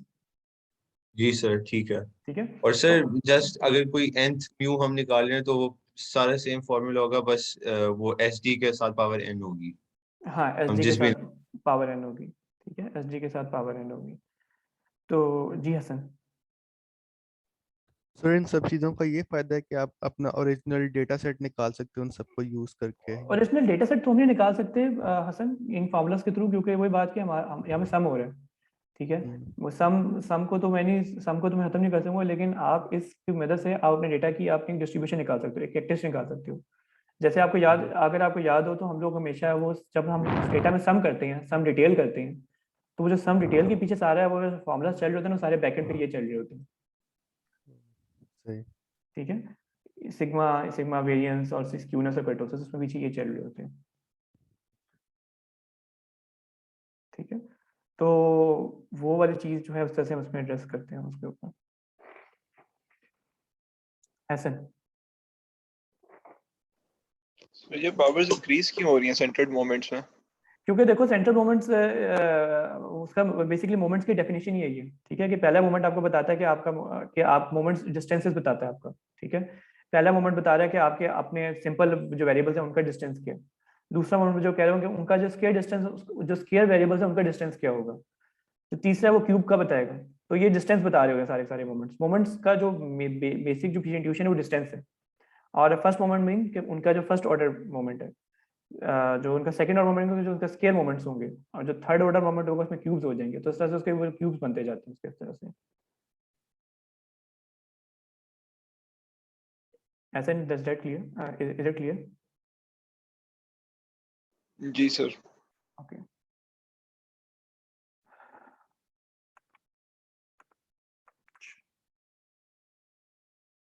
तो यहाँ तक तो हमने जो चीज़ थी हमने डिस्कशन हमने की हमने, और हमने यहाँ पर हमने मोमेंट्स को हमने डिफाइन कर लिया। अब इसी मोमेंट्स को यूज करके हम आगे आते हैं मोमेंट जनरेटिंग फंक्शंस की तरफ, ठीक है। अब आप लोग कहेंगे सर मोमेंट्स, चले मोमेंट्स तो समझ आ गई है, मोमेंट जनरेटिंग फंक्शन की अब क्या चीज़ है, ये क्या हो रहा है यहाँ पे। So basically moment generating function, so basically they help you. अभी तक हमने जो हमने चीज़ें पढ़ी थी they are very generalized function है ना, वो एक सिंपल फंक्शन थे। अब हमारे, आपको पता है हमारे डिस्ट्रीब्यूशन फंक्शंस बनते कैसे हैं। हमारे डिस्ट्रीब्यूशन फंक्शंस होते हैं, हमारा प्रोबेबिलिटी डेंसिटी फंक्शन होता है, प्रोबेबिलिटी मास फंक्शन होता है। हमें उनके साथ अब इसको लेके चलना है, ठीक है। हमें उसको निकालना है। मैं अभी आपके सामने इनको सॉल्व करूंगा, आप देखो कि इतनी मुश्किल चीजें नहीं है, they are very simple things. तो moment generating function will help you, it will help you to calculate the expected value functions, ठीक है। आपकी एक्सपेक्टेड वैल्यू फंक्शन अगर हमने कंप्यूट करनी है तो it's very easy for you. तो वो हम कैसे करेंगे? वो हम करेंगे जनाब ऐसे, ला हौला वला कुव्वता इल्ला बिल्लाह। तो अब यहाँ पे क्या हो रहा है जनाब, ये फॉर्मूला को, हमारा मोमेंट जनरेटिंग फंक्शन है, ठीक है। Moment generating function is a function of t, where t is the moments, ठीक है। T1 T2 T3, ठीक है, these are like our moments पर। तो यहाँ पे मोमेंट्स आ गए हमारे, ठीक है। बल्कि टी को मोमेंट्स ना लो फिलहाल अभी यहाँ पे फिलहाल हम एम टी लेते हैं equal to E expected value of E, और साथ ई, और फिर it will function of T X. और अगर मुझे इसको सॉल्व करना है तो मैं इसको सॉल्व ऐसे करूंगा कि अगर डिस्क्रीट है तो मैं इसका सम ले लूंगा अक्रॉस एक्स, और अगर ये कंटिन्यूस है तो मैं इसका मैं इंटीग्रेट कर लूंगा माइनस इन्फिनिटी टू इन्फिनिटी तक, ठीक है। तो इस तरह से मैं मोमेंट्स इसमें यूज कर सकता हूँ। अब अगर मुझे एक्सपेक्टेड वैल्यू कंप्यूट करनी है तो वो how am to do this, जैसा कि आप लोगों ने देखा था कि वो मैंने μ1 ये इस तरह से मैं लिखा हुआ था, मैंने उसको जानबूझ के लिखा था। तो ये हमारा μ1 होगा फर्स्ट डेरिवेटिव। अगर मुझे एक्सपेक्टेड वैल्यू एक्स के कंप्यूट करनी है तो वो क्या होगा जनाब, वो होगा म्यू स्क्वायर, यानी वो सॉरी μ1 2 टाइम्स और फिर μ1 3 टाइम्स, ठीक है। तो इस तरह से जो वैल्यूज हैं वो इसमें डिफाइन होंगी।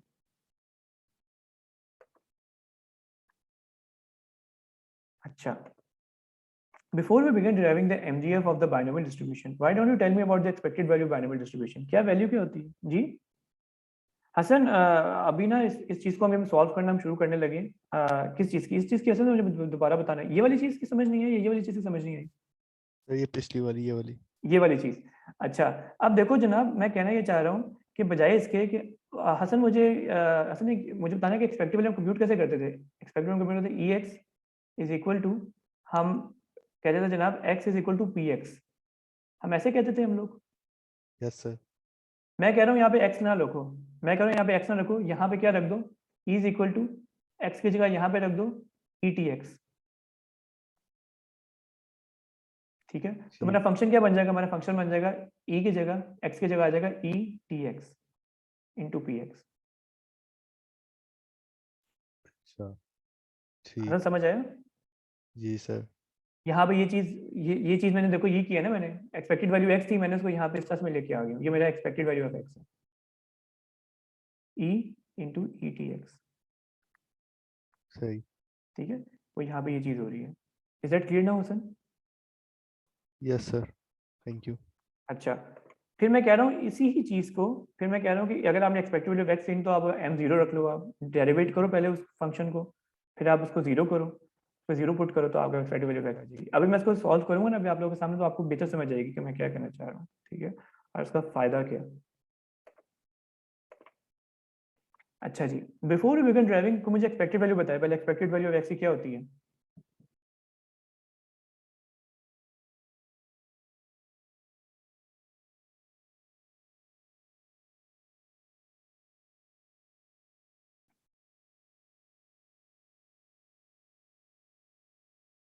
कोई बता सकता है कि बाइनोमियल डिस्ट्रीब्यूशन की एक्सपेक्टेड वैल्यू क्या होगी? आपने क्विज में भी अभी देखे हुए आप लोग। Expected value of x binomial distribution की एक्सपेक्टेड वैल्यू क्या होती है गाइस?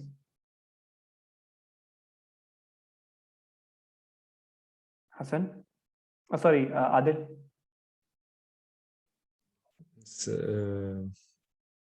नहीं सर, गलत चीज याद आ रही है, ये नहीं। सही एक्स चीज इंटू एफ एक्स। नहीं, एक्स क्या? इंटू एफ एक्स तो वो नॉर्मल, वो तो एक नॉर्मल फंक्शन है। मैं कह रहा हूँ बाइनोमियल की फिर डिस्ट्रीब्यूशन क्या होती है? E X square minus E X whole power two square, ये गलत बातें याद आ रही ये है इस भी टाइम नहीं। पे आपको। ये होती मुझे है गलत बातें याद आ रही। Ex is equal to np. n is the number of trials and p is the probability of success. ठीक है, p is the probability of, so with our moment functions we will be driving this formula now. ये मैंने उसमें बोला था ना कि ये एक्सपेक्टेड वैल्यू होती है। अब मैं इस वैल्यू को प्रूव करके दिखाऊंगा कि ये वैल्यू होती है। ठीक है, now I am going to prove this value. ठीक है, so for this purpose you have to, आप अपनी जो है सीट बेल्ट जो है वो कस लीजिए, क्योंकि अब हम टू द स्काई जाने वाले हैं। तो इससे पहले कि हम स्काई को देखें हम लोग, ठीक है, आप लोग, ये आपका मोमेंट फंक्शन आता है, ये मोमेंट फंक्शन में आप सॉल्व करने जा रहा हूँ। ठीक है, ये मोमेंट फंक्शन है आपका, ये आपको पता है आपका मोमेंट फंक्शन है। वी नो कि हमारा मोमेंट फंक्शन जो होता है वो ई टी पी एक्स के बराबर होता है। ठीक है, अब मुझे पता है कि मेरा पी एक्स जो है वो नॉर्मल डिस्ट्रीब्यूशन में गाइस क्या होगा, बाइनोमियल डिस्ट्रीब्यूशन में वो क्या होगा, वो होगा, यहाँ पर आओ और यहाँ पे आके आप लोग करो, बाइनोमियल डिस्ट्रीब्यूशन का फंक्शन क्या होता है, एन के प्रोबेबिलिटी ऑफ के और साथ 1 माइनस पी और साथ एन माइनस के।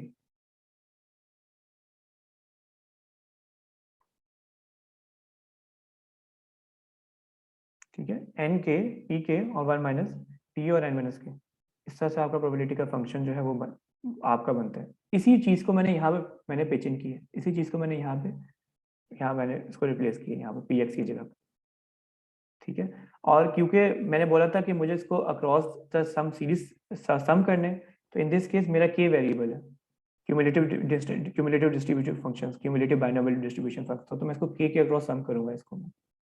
ठीक है, इसको मैं के अक्रॉस सम करूंगा, तो ई टी यहाँ पे आ गया और पी के यहाँ पर है, फिर मैंने इसको इकट्ठा कर लिया मैंने, और इस सीरीज का मैं बाइनोमियल सम लूंगा। ठीक है, ये आपको जाके ज़रा अपने ज़रा पुराने ज़रा लेक्चर नोट्स को तो बाद में करूँगा, अपने पुराने ज़रा नोट्स में जाके देखना जो ए लेवल वाले नोट्स थे कि how to take sum of the series. ठीक है, बाइनोमियल सम करते थे हम लोग, एक्सपेंशन होती थी उन सीरीज की, तो हमें इसको, ये बाइनोमियल एक्सपेंशन सीरीज है,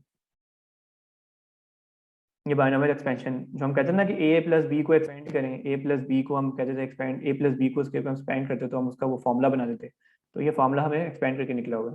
तो इस फॉर्मूला को जरा आप लोग जाके देखना कि फॉर्मूला एक्सपेंशन करते कैसे थे।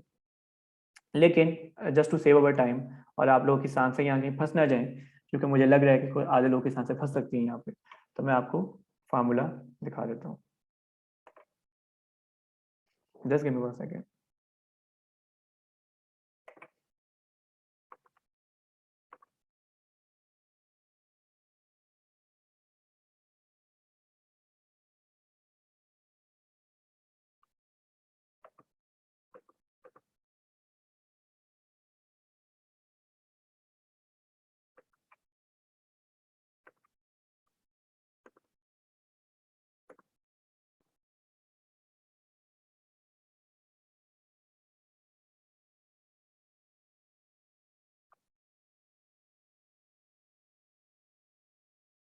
गाइस ये फॉर्मूला, ये बाइनोमियल एक्सपेंशन सीरीज को हम एक्सपेंड करते थे, फॉर्मूला वो ये निकलता है।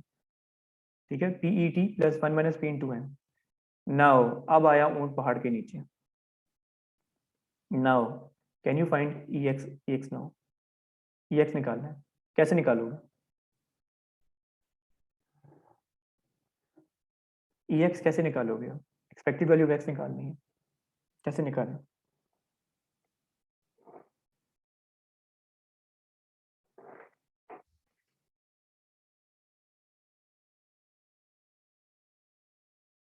राफे, सर हम ऐसे करेंगे ना, m ब्रैकेट 0 तो t की जगह 0 लगा देंगे। नहीं जीरो नहीं लगाएंगे ना, यही तो चीज़ है, पहले डिफरेंशिएट करना है हमें। ओ फर्स्ट मोमेंट निकालने के लिए पहले हम डिफरेंशिएट करेंगे, सेकंड मोमेंट निकालने के लिए हम सेकंड ऑर्डर डिफरेंशिएशन करेंगे। दैट्स द ब्यूटी ना, ठीक है। हम पहले डिफरेंशिएट करेंगे फिर जीरो पुट करेंगे। अगर पहले जीरो डाल दोगे तो डिफरेंशिएट कैसे करोगे? Does that make sense?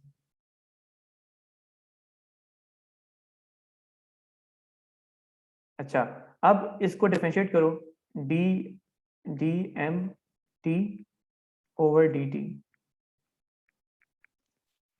ठीक है। और यहाँ पर आके n और साथ यहाँ पे चेन रूल लगेगा, npet plus 1 minus p into n-1। अब हम इसके अंदर चले जाते हैं, इसके अंदर हम जाएंगे तो वो होगा d ओवर dt, और अंदर हमारे जो वैल्यूज हैं वो हैं PET और साथ आगे सारी हमारी वैल्यूज वो प्लस 1 1 1 1 1 वो मैं लिख नहीं रहा यहाँ पे क्योंकि मुझे पता है अल्टीमेटली जीरो ही होना है। एन यहाँ पे वैसे आ गया, ये अंदर PET रह जाएगा, PET प्लस 1 माइनस p, और साथ n-1 इधर आ जाएगा। और इधर अब क्या होगा गाइस, इधर सिंपल आपका आ जाएगा, p आपका बाहर आ जाएगा और अंदर आपका रह जाएगा ET। हम जानते हैं डिफरेंशिएट जब हम करते हैं डिफरेंशिएट करके सिंपल ET ही आ जाता है वापस। अब जो है यहाँ पर अगर हम लोग इसको हम ज़रा यहाँ पे वैल्यूज पुट कर दें यहाँ पर, तो हमारा काम आसान हो जाए और हम भी अपने घर की तरफ थोड़ा सा देखेंगे क्या हो रहा है यहाँ पर। तो अगर आप t is equal to zero put कर दोगे अगर आप, ठीक है, t is equal to zero put करो तो वहाँ पे आप सारी वैल्यूज आप यहाँ पे डालते हैं। एन इधर आ गया, p e की पावर 0 जी राफे, सर वो जो राइट साइड वाली एक्सप्रेशन है वो आपने अंदर वाले को डिफरेंशिएट किया ना, तो उसके साथ डिफरेंशिएट किया जी। क्योंकि p को जब सादे वाले p को डिफरेंशिएट करेंगे तो साथ -1 नहीं आएगा। नहीं, मैं t से कर रहा हूँ डिफरेंशिएट, p से थोड़ी करना है। t से हमारा function is a function of t, it's not a function of p। Rafi, that clear? जी सर, आगे समझ। ठीक है। अब ये PE ये 1 हो जाएगा, ये P एक दूसरे से कैंसिल हो जाएंगे, ये से कैंसिल हो गए, ये 1 आ गया, ये हमारा ये E1 हो जाएगा और हमारा एक्सपेक्टेड वैल्यू क्या निकली?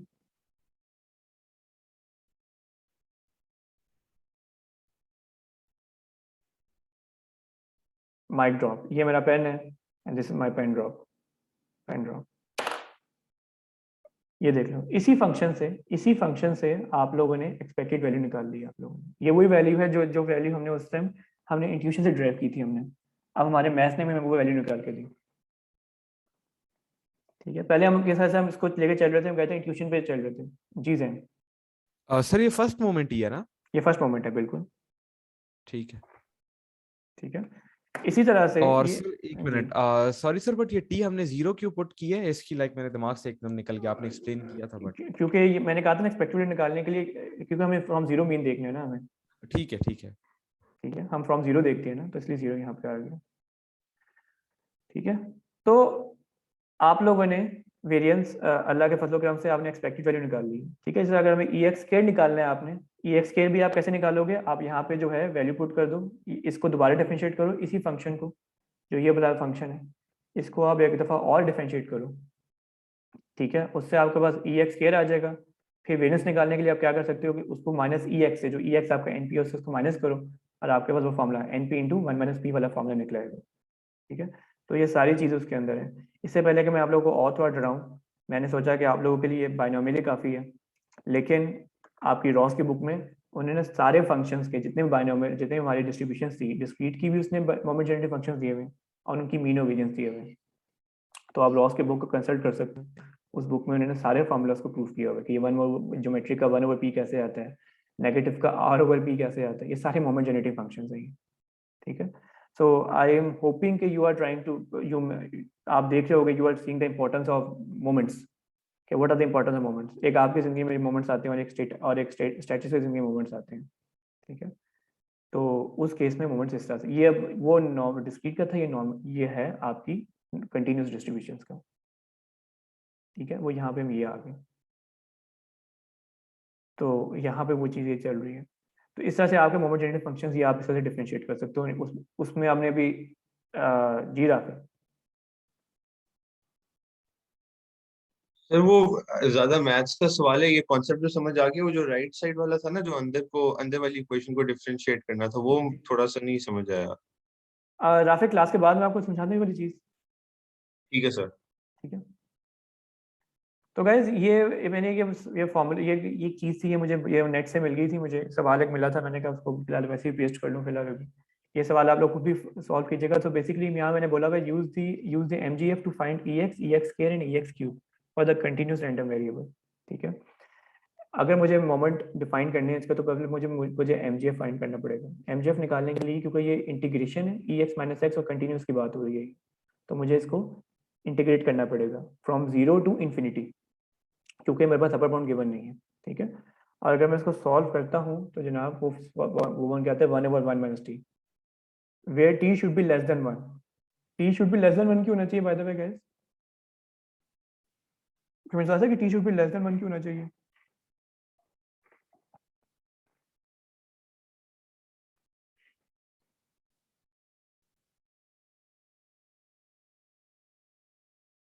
टी लेस देन 1 क्यों होना चाहिए? और वो चीज़ इन्फिनिटी पे चली जाएगी ना फिर। हाँ, एक तो सवाल बिल्कुल ठीक है, लेकिन टी लेस देन, लेकिन देखो ना, क्या वो तो उसका कहना है कि टी शुड, उसको देन पे लिखना था t should not be equal to 1, उसने टी लेस देन 1 क्यों किया फिर? वो सिर्फ ये रेंज क्यों ले रहा है? यहाँ 1 से ये वाली रेंज क्यों ले रहा है? ये वाली रेंज भी तो ले सकता था वो, उसने ये क्यों नहीं लिया? हसन, अगर वो आदिल, बड़ा हो जाएगा फिर वो, अगर वो हाँ 1 से बड़ा हो जाएगा फिर वो अनडिफाइंड हो जाएगा। अगर देखो, अगर यहाँ पे आदिल ने बड़ी बात किया ताकि आंसर पॉजिटिव रहे, क्योंकि देखो एक्सपेक्टेड वैल्यू नेगेटिव हो सकती है, लेकिन वेरिएंस में नेगेटिव नहीं हो सकती। लेकिन अगर आपका मोमेंट फंक्शन नेगेटिव में चले जाना शुरू हो जाएगा, तो फिर उससे क्या होगा, आपकी वेरिएंस नेगेटिव आ जाएगी, वेरिएंस कांट बी नेगेटिव, ठीक है? दैट्स व्हाई उसने टी लेस देन 1 उसने रखा है, ताकि नंबर जो है पॉजिटिव रहे, ये नेगेटिव में ना जाए, ठीक है? ये आपके जो मोमेंट्स हैं ये नेगेटिव ना हो सके, ठीक है? और अब ये देखो, इसने 3 डेरिवेटिव्स लिए, 3 डेरिवेटिव्स, पहला 1 माइनस टी के साथ, फिर दूसरा, फिर तीसरा।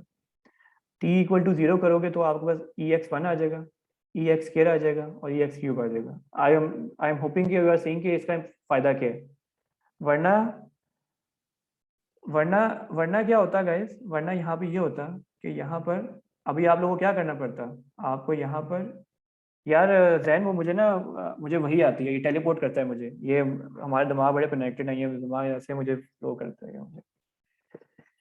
अच्छा, तो ये यहाँ पे क्या होता है, अगर आपको मैं कहता है यार आप EX स्क्वायर निकालो, तो आप बताओ क्या करते हैं, आप यहाँ पे ना एक्स स्क्वायर, यहाँ पे आप एक्स स्क्वायर लिखते हैं, और यहाँ पे आके फिर आप E माइनस एक्स लिखते, और फिर DX लिखते, और फिर 0 ओवर इन्फिनिटी लिखते। इस तरह से ना वो आपका फंक्शन बनता। अब यहाँ पे क्यूब है तो क्यूब में आप क्यूब लिख दोगे आप, लेकिन लेकिन नोट करो ये कितना मुश्किल है बार बार इंटीग्रेशन करना।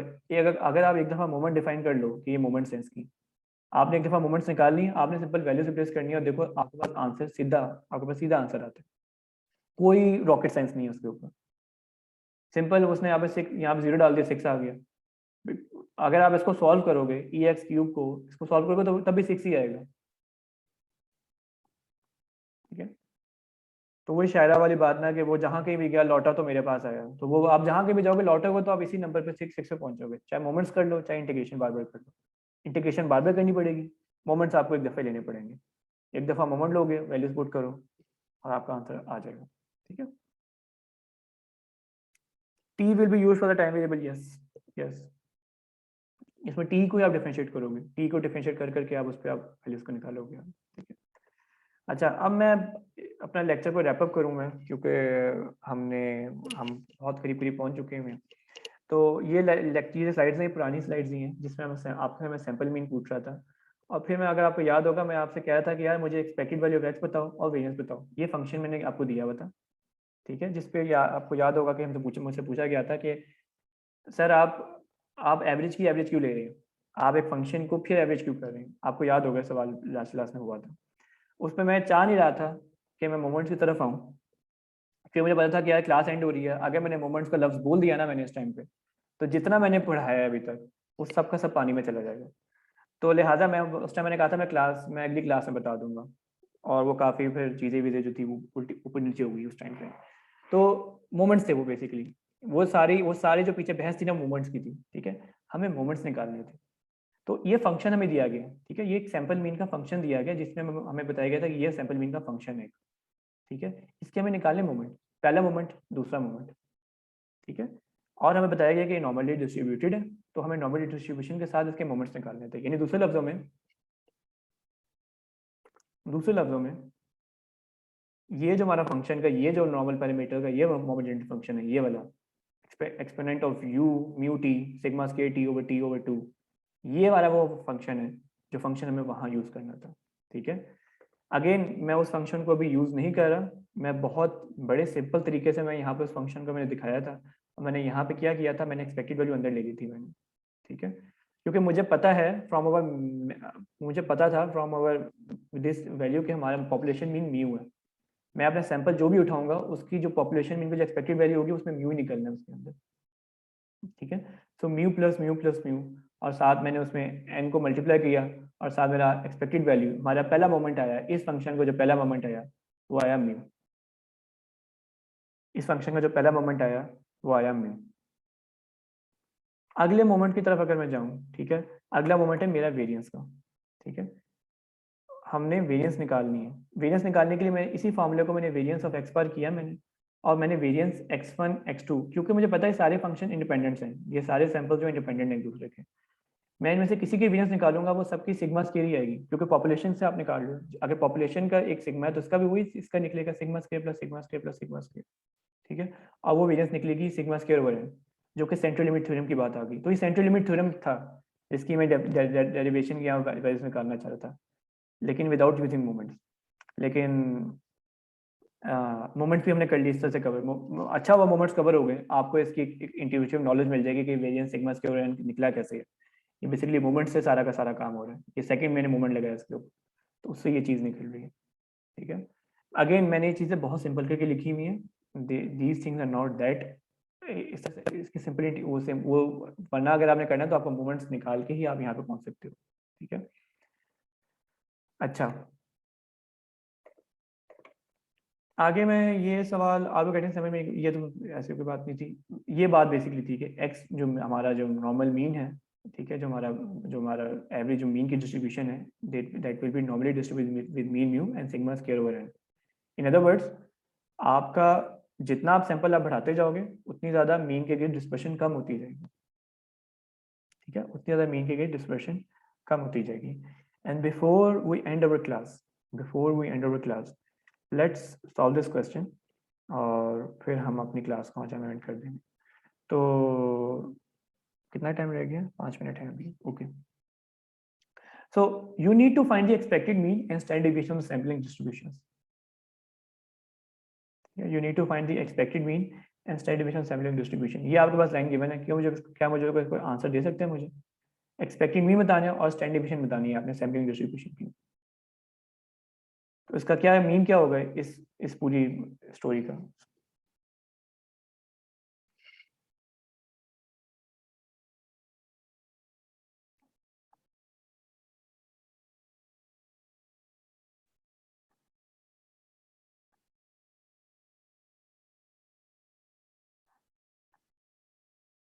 मैंने आपको इंपॉर्टेंट चीजें हाईलाइट कर दी हैं आप लोगों के लिए।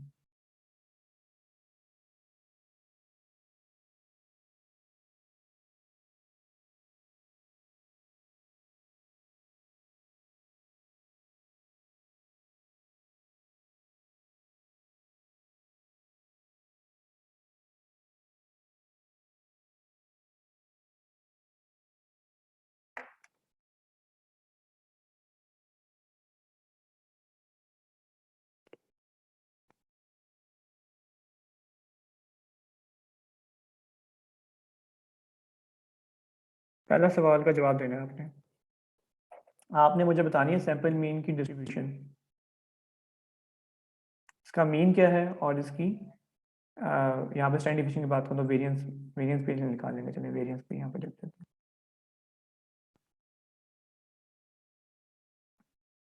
तो मीन क्या है गाइस इसका? Find the expected mean. Expected mean क्या होगा?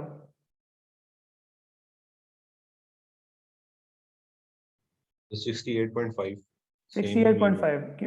क्यों राफिल? सर मीन तो सेम रहेगा, वो बस मीन तो सेम वेरिएंस होगा। चेंज होगा। वेरिएंस क्या होगी हमारी?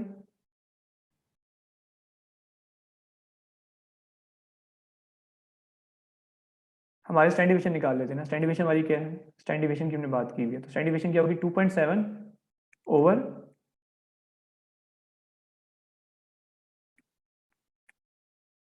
तो 2.7 ओवर 5, वो नंबर निकल के आता है हमारे पास 0.54।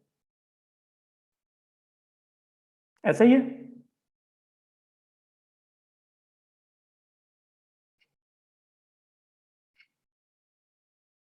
आप सबको ये नंबर्स आ रहे हैं? Late me no.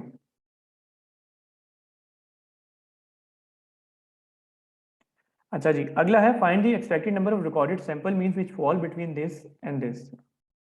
ठीक है, दूसरे लफ्जों में आपने प्रोबेबिलिटी, पहले प्रोबेबिलिटी निकालो। एक्सपेक्टेड नंबर तो बाद में निकलेगा, एक्सपेक्टेशन तो बाद में निकलेगी, पहले पहले निकालो प्रोबेबिलिटी कि उसकी प्रोबेबिलिटी क्या है। ठीक है, P इज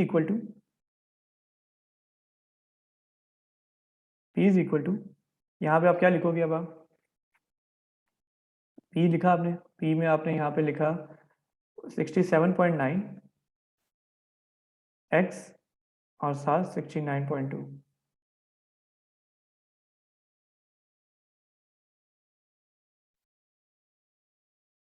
मैंने यहाँ पे ये नंबर लिख दिया 67.9 और 69.2, मैंने यहाँ पे ये नंबर्स लिख दिए। अब आपने क्या करना है? What do you need to do first? इन नंबर्स के साथ मैं क्या करूँगा? अगर मुझे नॉर्मल डिस्ट्रीब्यूशन, अगर मुझे इनका प्रोबेबिलिटी निकालनी है नॉर्मल डिस्ट्रीब्यूशन में,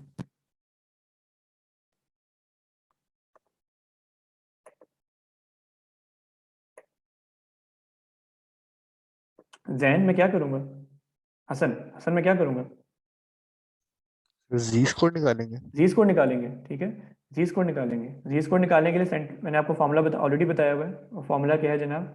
67.9 माइनस 68.5 और डिवाइडेड बाय में। अब यहाँ पे वही याद रखना, यहाँ पे फॉर्मूला क्योंकि सैंपल है, सैंपल में हमारे पास स्टैंडर्ड डिवीजन गिवन है 2.7 ओवर 5, 2.7 ओवर 5, 2.7 ओवर 5 ये नंबर हमारे पास यहाँ पे गिवन होगा और हम इस फॉर्मूला को यूज़ करके हम जी स्कोर निकाल लेंगे। ठीक है, इसका जो आंसर है ना, इसका जो जी स्कोर निकलेगा, जो इसकी प्रोबेबिलिटी निकलेगी, वो निकलेगी 0.8026। ठीक है, अब इसने मुझसे पूछा हुआ है जनाब, अब इसने मुझसे क्या पूछा हुआ है? इसने मुझसे पूछा हुआ है कि मुझे बताएं कि find the expected number of recorded sample means which will fall between these numbers. मेरे पास सैंपल्स, उसने बताया कि उसने 2 दफ़ा सैंपल निकाले उसने। ठीक है, इसने 200 सैंपल्स निकाले हैं साइज 25 के। तो मैं क्या करूँगा? मैं इस नंबर को 200 से मल्टीप्लाई कर दूंगा। ठीक है, अगर मैं इसको मल्टीप्लाई करूँगा तो ये नंबर निकलेगा जनाब 160.52। ठीक है, 160.52 is the expected number of sample means which will fall between 67.9 69.2। यानी देयर आर 200 सैंपल्स है ना, 200 सैंपल्स हैं, उनमें से 160 जो सैंपल्स हमने निकाले हैं ना 25 के, उसमें जो हमारा सैंपल मीन होगा ना वो इस वैल्यू के बीच में फॉल करेगा। This is what it means. I am making sense guys? Jain sir ये 69.2 इंक्लूसिव है, तो इसके लिए अलहदा से कुछ नहीं करना होगा हमें? अगर आप ये- याद करो जैन इसके ऊपर कि इंक्लूसिव हो या इंक्लूसिव ना हो, नॉर्मल डिस्ट्रीब्यूशन में तो वो पॉइंट, ये बेसिकली पॉइंट क्या होगा? वो पॉइंट बेसिकली जीरो हो जाता है ना, वो जो एग्जैक्ट इक्वल टू जीरो तो जीरो हो जाता है, तो इसमें ऐसे फिक्र करने की जरूरत नहीं है। यहाँ पे ये डाल दोगे तभी वो ठीक ही है। नॉर्मल डिस्ट्रीब्यूशन में तो वो पॉइंट एक एग्जैक्ट पॉइंट की बात ही कोई नहीं है। यानी अगर हमने 67.9 लिया है तो ये 69.2 को भी ऑटोमेटिकली कवर कर रहा है। कर रहा है ना ये 67.9। ठीक। देखो ना, नहीं आपको दोनों लेने होंगे ना, आपको दो जी स्कोर्स लेने हैं आपको। हाँ, मैं एग्जैक्ट यही चीज कह रहा था, मुझे लगा शायद आपने एक चीज को नहीं लिया और आपने खत्म कर नहीं दिया, सॉरी तो मैं इसमें से कंफ्यूज हो रहा था। दोनों स्कोर्स लेने हैं हमें। Z1 भी चाहिए, हमें Z2 भी चाहिए। हम ये दो देखेंगे तो फिर जाके हमारा आंसर निकलेगा। ठीक है, हम इन दोनों को सब्ट्रैक्ट करेंगे फिर जाके आंसर निकलेगा। Z2 देखेंगे और Z1 लिखेंगे, जैसे हम पहली क्लासेस में करते हुए आए। ठीक है, तो आप Z2 से माइनस Z1 करोगे, फिर आपका आंसर आपका निकलेगा उसके बाद। इसी तरह से एक ये अगला सवाल भी बिल्कुल इसी तरह का ही है, जिसमें आपने expected number of recorded sample निकाले, जिसमें आपको आपका मीन जो है वो फॉल करे 67.0 से। ठीक है, तो आपने इस तरह से ये नंबर, इसका भी मैंने आंसर आपको मैं लिख देता हूँ यहाँ पर। इसका आंसर पहले का प्रोबेबिलिटी निकलेगी इसकी 0.000205। ठीक है, ये प्रोबेबिलिटी है, और आपके जो रिकॉर्डेड सैंपल्स होंगे वो होंगे जनाब ओनली 0.41। ये आपका फाइनल आंसर है इस सवाल का। इस सवाल का फाइनल आंसर था ये 160.52। ठीक है, so I hope this basic foundation of statistics आप लोगों को थोड़ा समझ आ गई हो आप लोग इसके ऊपर पे। Let me know if you have any questions on this thing. I am more than happy to answer your questions. Rafi can wait because Rafi has a question that needs to be answered. If there are no more questions, you can go. The classes the class is done. Sir ये probability वाले topics हमारे खत्म हो गए, अगले से statistics ही करेंगे ना, क्योंकि लास्ट लेक्चर में मुझे याद है मैं स्टैटिस्टिक्स स्टार्ट किया था, लेकिन किया आपने था, दोबारा लेकिन मैं दोबारा इस पे इसलिए वापस आया हूँ क्योंकि हाँ। क्योंकि ना यहाँ पे जब हम लोग थे ना, यहाँ जब आए हुए थे इस वाली चीज़ के ऊपर जैन, तो यहाँ पे ना ये सवाल बड़ा इंपॉर्टेंट आया था कि मैं यहाँ पे दोबारा मीन क्यों ले जा रहा हूँ एक्सपेक्टेड वैल्यू का, जब ऑलरेडी एवरेज हुए मैं एक्सपेक्टेड, फिर मैं उसका क्यों मीन ले रहा हूँ वहाँ पे। तो ये बताना बहुत ज़रूरी था ठीक सर, कि वो मोमेंट्स होते हैं। अगली क्लास स्टैटिस्टिक्स ही है ना? आज वाली क्लास वैसे स्टैटिस्टिक्स की थी, अब वो भी स्टैटिस्टिक्स में ठीक है। हम एंटर हो चुके हैं एटमोस्ट, लेकिन मोमेंट्स भी हमने ठीक है कवर सर। कर लिया, तो I think this is very good for us.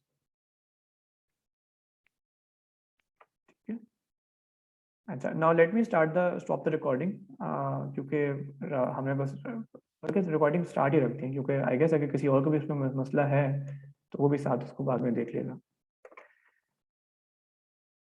अच्छा, राफे आर यू देयर? जी सर। नहीं सर, आप पीछे थोड़ा चलेंगे, थोड़ा सा वो मुझे समझ आ गई थी पी वाली, बस थोड़ा सा आगे चले जाएंगे, वो जो ये 1/t-1 वाला फॉर्मूला है। हाँ बस सर ये इसका सेकंड लास्ट स्टेप से समझा दें। ये वाला जो है, नहीं नहीं सर, आगे थोड़ा सा जाएं, वो जो क्वेश्चन आपने बेसिकली हमने ये वाला, इसका सेकंड लास्ट स्टेप से समझा दें कि 1/1 - t किस तरह है हमारे पास। ये वाली चीज जो है, ये जी 1/t-1 ये कैसे है? बेसिकली यार ये इसने वो किया ना, इसने क्योंकि ये इसकी डिस्ट्रीब्यूशन हो रही है, ये एक्सपेक्टेड वैल्यू का अगर हम देखें तो एक्सपेक्टेड वैल्यू में लेनी है EX DX की। अगर मैं EX DX में अगर डिस्ट्रीब्यूट करता हूँ मैं इसको, तो वो सिंपल EX DX ही बन के आ जाएगा। ठीक है, लेकिन अगर ये हो E2X DX, तो वो क्या बनेगा? वो बनेगा E2X/2। ठीक है, तो यहाँ पे वो क्या है, यहाँ पे t-1 है ना, वो यहाँ पे राफे वो क्या है, t-1 है। यहाँ पे 2 की जगह वो t-1 उसने किया हुआ है, तो t-1 1/t-1 का क्या आ गया, ये इंटीग्रेशन का पार्ट है ना ये। समझ आ गई सर। और सर ये जो इन्फिनिटी और जीरो वाली वैल्यू है वो हम t के बजाय लगाएंगे। ये हम t के बजाय नहीं x के बजाय लगाएंगे, ठीक है क्योंकि ये x सर, का है, आगे ये सर। x का था ना ये। ठीक है सर, आगे। Thank you sir. ठीक है, हाफिज। हाफिज।